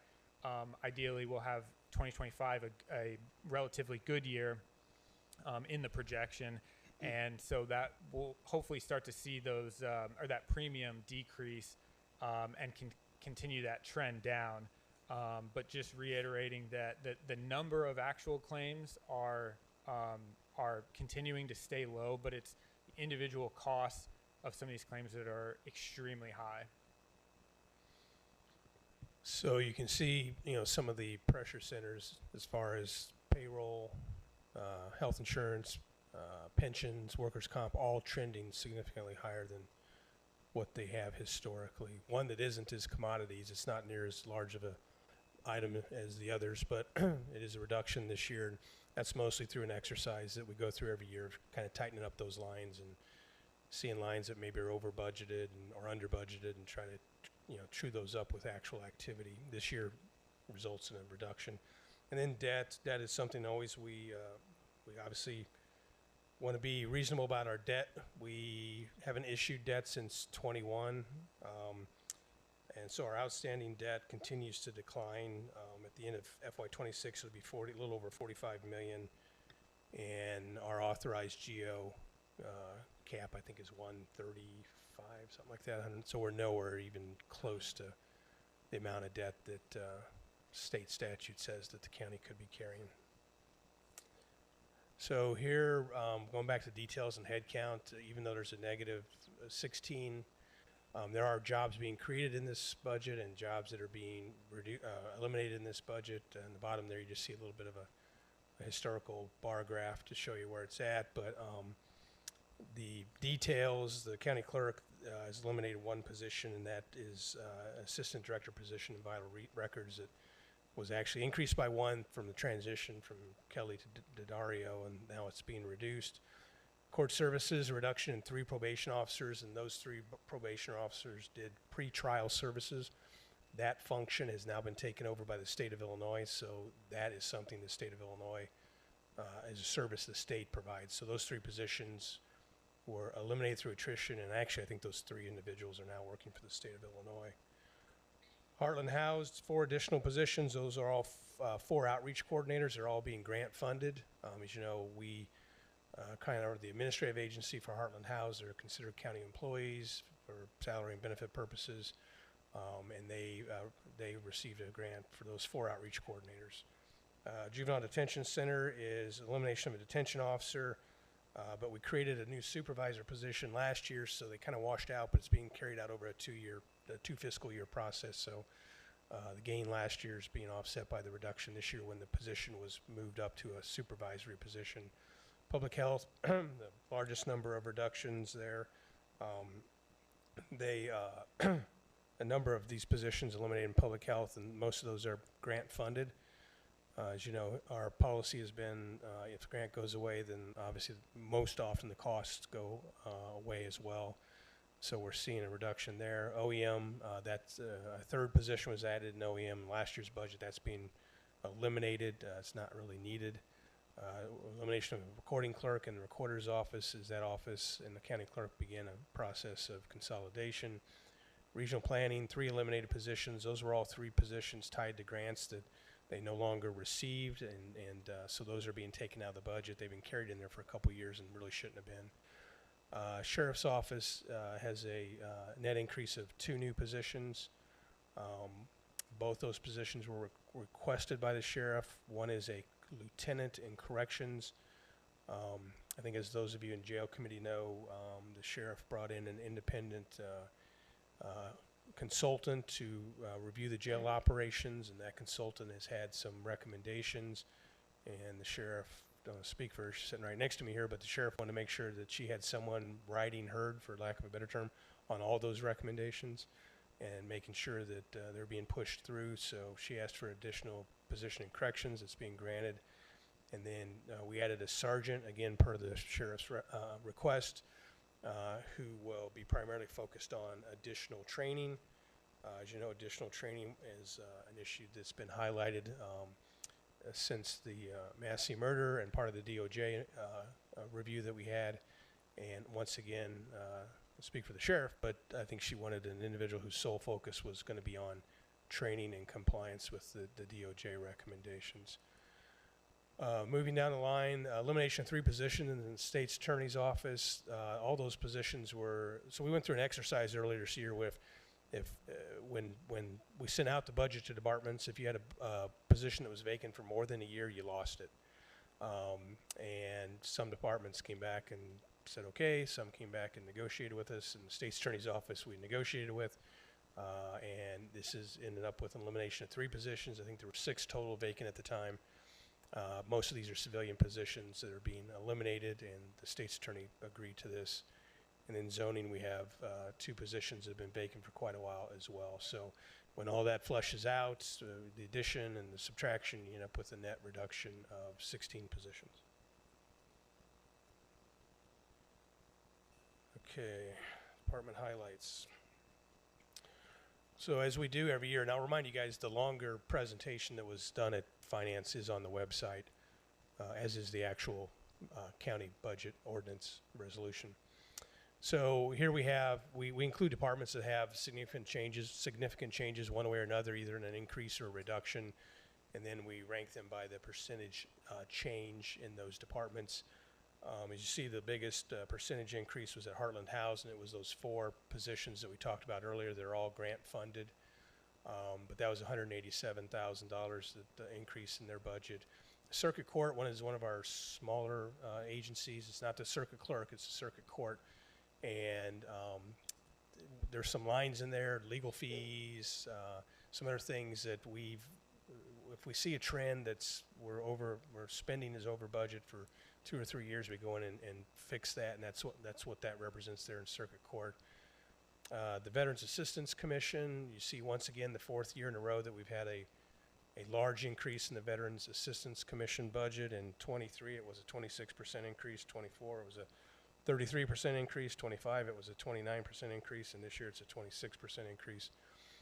That is primarily coming from 2 things. One is the salary increases that the Oversight Committee and Finance approved for most of the VAC employees were done mid-year, so they're now showing up in the 26 budget.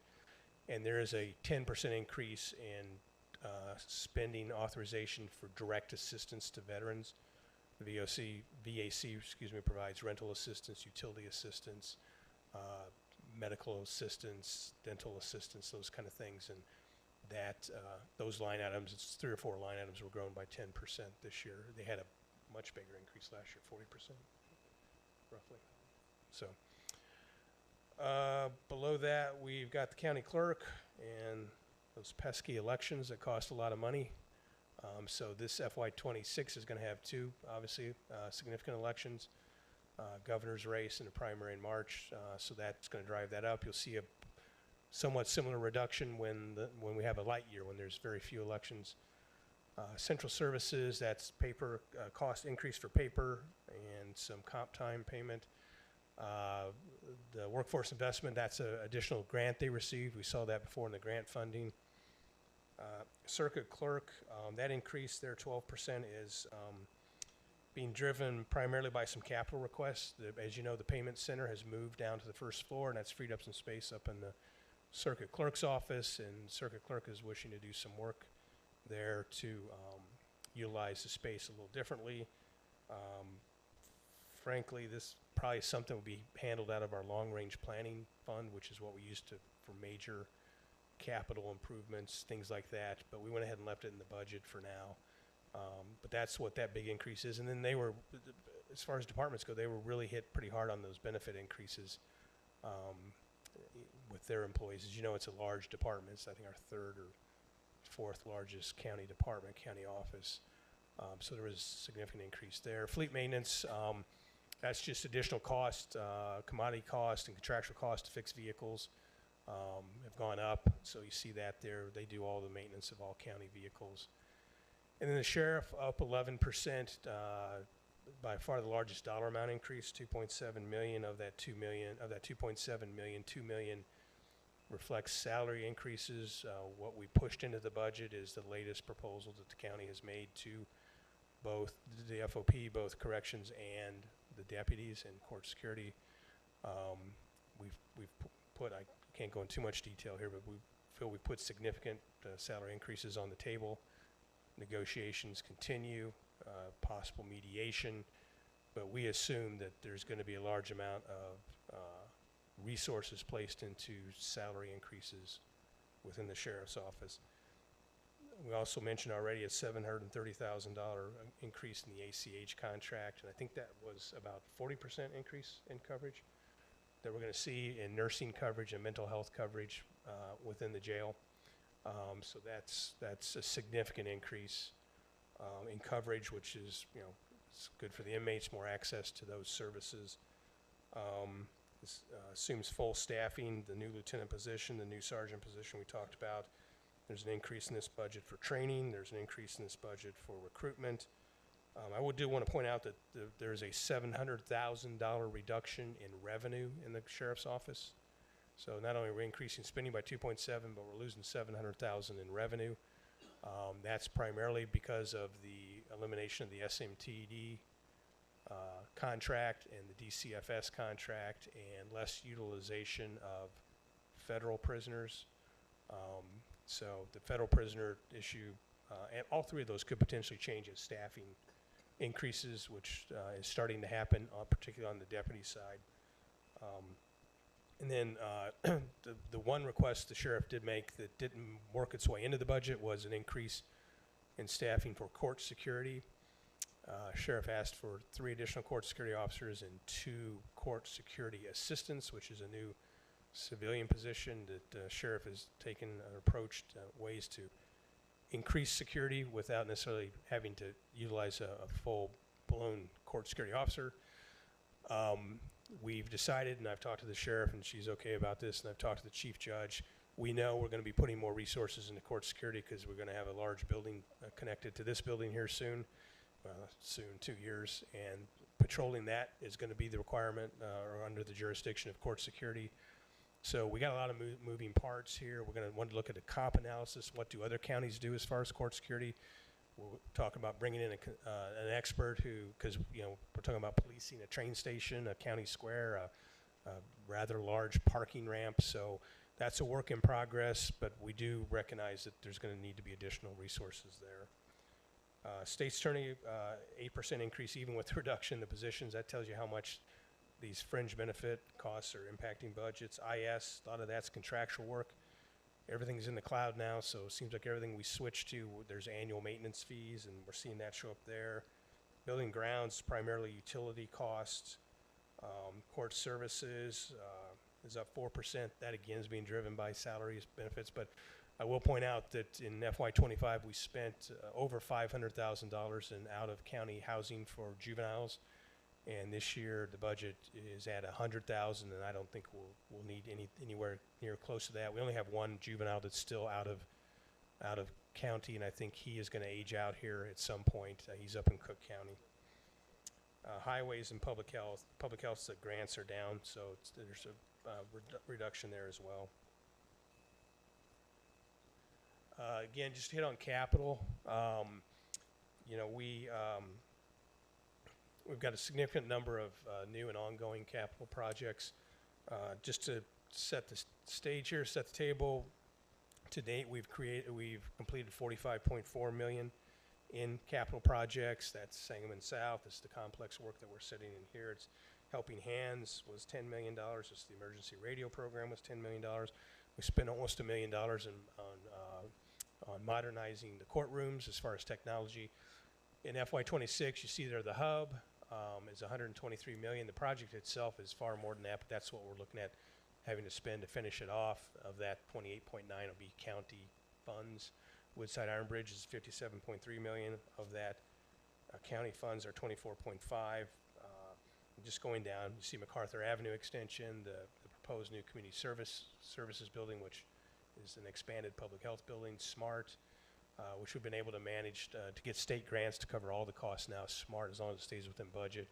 Second phase of courtroom renovations, more cosmetic, carpeting, paint, refinishing wood, things like that. State's Attorney's Office, Public Defender's Office. We made a commitment to the rest of the offices in this building that we're not going to stop at 1 and 2 as far as making improvements. So both those offices have requested new paint, new carpeting, and new office supply. The glass replacement, we're beginning a program. If you've been up on 5, 6, and 7, you see the glass is in need of replacement. Mentioned circuit clerk, animal control, and streetscape are all still in the works to be determined. Also still to be determined is the capital costs that come out of Fund 31.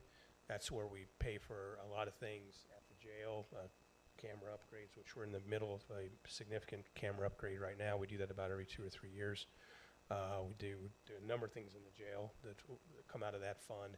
And that's the next thing that Eric and I will tackle after this budget gets done, is figure out how to divvy out those resources. There's always more requests than there are resources available, so we end up working with the departments to prioritize what they think is most important. So just again to revisit the highlights here, the property tax revenues is going up 3.8%. The property tax rate is stable, potentially could be cut again this year. Other tax revenue is very healthy at 12% there. Fines and fees, although, are flat. Sheriff's revenue declined by 44%, those 3 items we talked about before. And grants are continuing to decline. On the expense side, we just talked about it, reduced headcount, 2% reduction in headcount. It's the first time since FY19 we've had a reduction in headcount. And then those things we talked about, wages up, benefits up 7%, healthcare up 25%, pension 19%, jail healthcare costs up 77%, workers' comp up 14%. So you can see that there was those kind of pressures on the budget this year, and those are the major drivers there. Just to finish up here, so post-budget pressures or items we're keeping an eye on right now. Obviously, the federal government shutdown when we did this slide was still in effect. We hadn't really felt any impacts to date. Usually through workforce investment and community resources, we will feel some sort of change in LIHEAP grants and things like that, but it really hadn't gotten to that point. The Massey Commission, so there are reserves, there are contingency funds to fund recommendations from the Massey Commission. We'll be discussing with them in greater detail what exactly the recommendations entail as far as operations, those kind of things. We've talked about a couple of them. You heard the Mental Health Commission talk about the crisis response teams and things like that. We've talked about a mental health ward in the jail to provide better services for those who really have most significant impact in the jail, a number of other items as well. So there is funding in there set aside for the Massey Commission, and we'll continue to work through the details with them. We heard the presentation on Mental Health Commission. Hub operations and maintenance is something we'll be spending the next year and a half just trying to drill down, get a really good estimate of what our security needs, what our utility needs, janitorial needs, maintenance needs are going to be with the new structures, which are pretty unique in design and operation. You know, employee health care, the big issue there is utilization. Historically, Blue Cross Blue Shield has been conservative in what they think utilization of the program is going to be, and historically it's come in under that, but as Eric mentioned, not FY25, and we hope not in FY26. Jail health care, we've talked about that as well. The VAC appeal, as you guys know, the order at the circuit court level was in favor of the county. The court agreed with the county on our interpretation law. That's being appealed. So we'll have to see what happens on appeal. So those are kind of the macro things that we're looking at post-budget. Micro, department-wise, we in meeting with the coroner, I think we've got time now under our belt with this new regional facility, and we may be looking at some staffing additions there. Probably zero budget impact, taking part-time positions and making them full-time positions. Most of the pressure there is coming from the out-of-county autopsies, so we may have to do an increase in out-of-county fees, but that's to be determined. Circuit clerk has asked for a comp study for staffing and pay for his office. We have continuing grant issues with child advocacy that may look at a reduction there as well. Public health we talked about, and we're going to be sitting down with state's attorney and public defender and updating the pay plan for those two departments. So as in the past, you know, we've been able to follow our primary budget principles. It's a balanced budget. There's no deficit spending. We live within our means. We pay our bills on time. We have very financially sound pensions. A little pressure on financially sound health care. We'll see what happens this year. Very limited debt compared to what we could have under state law. We do maintain reasonable reserves for emergencies and contingencies for things like a Massey Commission or something like that. We always operate within the constraints of tax caps, and once again, we have a property tax rate that's lower than it was 33 years ago. Be glad to answer any questions if anybody's still late, and if it's still Monday evening. I don't know if it's still Monday evening or not. It could be Tuesday morning, but. It's a really thorough presentation, Brian. Thank you very much, and thank you to you and your whole staff for the work that you guys do on putting this together. Questions for comments from members of the board on the budget presentation? Not seeing any. Mr. Chair. Mr. Stumpf. Yes, I want to capitalize on what you just said. Tom Madonia, the vice chair, and myself have worked with you and the county administrator over all these months. But the employees that are back here right now, and they're still here from the auditor's office, and all the things that they've done to put all this together over the last few months to a sound, tight budget. And I would really just like to recognize them back here because they're still here right now making sure that we get all the answers that we did. So raise your hands and thank you guys. Raise your hands.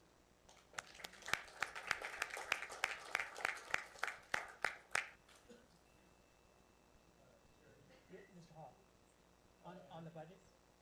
Yes. Okay, yeah, Mr. Hall. Yeah, I would like to express my appreciation on the budget. Good job, lots of work. A lot of people don't understand that. It takes a lot to get that done. I'd also like to express my frustration in finance that I shared that we have the Springfield Sangamon Growth Alliance. And in my world, if you don't put your money in, you shouldn't have your name on our truck doors or on our farms or whatever, right? Springfield has not paid this year. Over the last few years, they've been a $250,000 short. And I think it's a pattern that I don't think they're ever going to change, right? And quite honestly, it's frustrating on our part whenever we work with the Growth Alliance in our township out there is wanting to participate in the Growth Alliance. because we think it's a good thing. But then when the city of Springfield chooses not to, and they put it to a vote, and the alderman hee-haw on it, and nothing gets passed. I just want to share my frustration. I said a year ago I wasn't going to vote for this budget if they don't put the money in, but I'm going to vote for the budget because we did our work. But if you have the ear of any of those people across the road, I think you should squeeze it. Thank you, Mr. Hall. Mr. Stumpf. Yeah, what I'd like to say is Craig's not incorrect in what he says. Every single year, Craig harps on this, especially on the fact that the Springfield-Sangamon County Growth Alliance, if I recall quite a few years back when we started this, the city's take on this was also supposed to be $500,000 a year. Well, they paid $250,000 a year, and I understand now up to this point that they have not paid. They've decided right now they're working it out, whatever they do. But what I'd like to say is there's a couple other things that we work with the city. For instance, animal control for our health department, where as a city county board member, 90% of the services are provided to the city in our county from the Sangamon County Health Department. And they are paid up till last year, but right now they're not paid up for this year. And what I'd like to state to anyone here at the county, to the chairman here, is this next few months we really need to work with the city council on getting our proper monies in, because as you can see, the budgets was very tight. We're talking about 18 positions not filled through attrition. Next year may not be that pretty. So we need to, Craig's 100% correct on that, and we need to really pound the city on getting our share of the money that we're deserved, providing services that we do. Yeah. Okay, so but thank you to everyone that's worked this budget out this year. Any other questions or comments on the budget? All right, then turning to other resolutions. Mr. Madoni, I understand you have one corrective amendment to. Yes, I'd like to amend Resolution 33 and add, it is desired to increase the membership of the Sangamon County Sewer Rebate Benefit Board from 3 members, a chairman, and 2 members, with at least 1 being a member of the county board, to 4 members, a chairman, and 3 members, with at least 1 being a member of the county board. And now therefore be resolved by the members of the Board of Sangamon County, Illinois, in this section, this 10th day of November 2025, that the Sangamon County Sewer Rebate Benefit Board shall consist of 4 members, with at least 1 being a member of the Sangamon County Board. So you're adding the words "at least." Yes, To the sir. To the resolution. Very good. Is there a second to that? Second. Thank you, Mr. Zorro. All in favor of the questions, comments on the amendment? Mr. Members on the board right now? 3. Okay. On the amendment, all in favor signify by saying aye. Aye. Opposed, no. The ayes have it. The amendment's agreed to. Other questions or comments from members of the board on the resolutions as consolidated? Mr. Chairman. Mr. Cameron. I have on this resolution number 25, why are we getting Narcon services from the Morgan County Health Department? Can anyone answer that? I can answer that. Yeah. Yes. We serve 7 counties with that grant. That's why Morgan County is included. So we're paying Morgan County $80,000 through our grant. It's all grant funded. Oh, okay. I see. Okay. We serve 7 counties with that grant.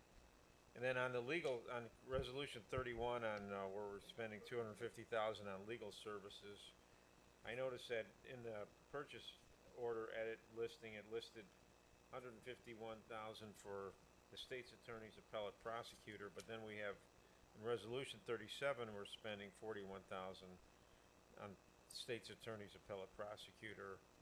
What's the difference between those 2 expenditures? Professional staff. So one is the state's attorney's office utilizing the state's attorney appellate prosecutor, the $41,000. That's their annual contract. They handle all appeals of criminal convictions. The other is a contract we have with the state's appellate prosecutor, and they subcontract with Henshaw, who does our arbitrations and mediations and things like that. That contract is run through the appellate prosecutor. Oh, that's labor.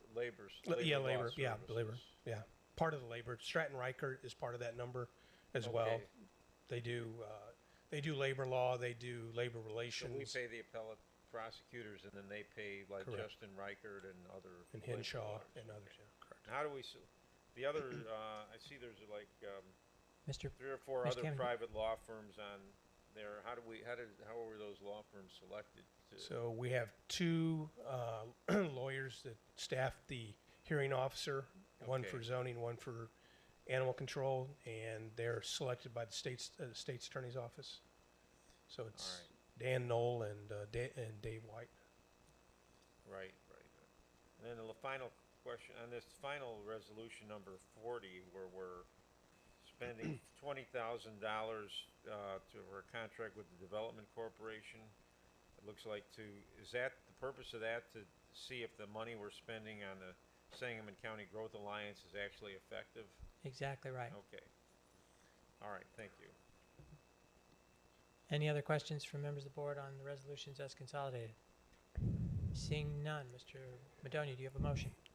I move that the roll call vote for Resolution 1 stand for the roll call vote of Resolutions 9 through 40 as consolidated. All in favor signify by saying aye. Aye. Opposed, no. The ayes have it. The resolutions are adopted. Proceeding in the regular order. Old business. And let me state on the record that Mr. Camden was absolutely correct last time, and this is the appropriate time to bring up questions that any board member has about old issues. And then in the next section is new questions. Mr. Camden. I understand, this is the Sheriff Crouch, I understand that one of your deputies you recently made into a detective, so that takes him off the street, isn't that correct? So, and I've heard this, I just wanted to confirm that that's correct, and then you have one less deputy on the street now because of that, is that correct? So yes, if he got promoted to the detective spot, then he came off of the street, yes. But we had several that finished with their field training that went to the street, and additional ones that are in field training. There were 2 that got cut loose on their own. There's 3 that are with field training officers right now, and I'm preparing to send 6 to the academy in January. Any other old business? New business? Mr. Ayers. Just real quick, are we hearing from the Massey Commission in December? Is that correct? Yeah. Okay, Yeah. thank you. And also, I might use your question to answer, we did not have the Mass Commission's recommendations at the time the budget was put together, but as Brian indicated, we've reserved money in contingency to address we hope a lot of their recommendations. Any other new business? Seeing none. Appointments, motion by Mr. Madonia, seconded by Mr. DelGiorno for the approval of the appointments as submitted to your desk. All in favor signify by saying aye. Opposed, no. The ayes have it. The appointments are approved. Public comment we already handled. Reports of county officials, reports of special committees, reports of standing committees, reports of the Committee on Claims. Motion by Mr.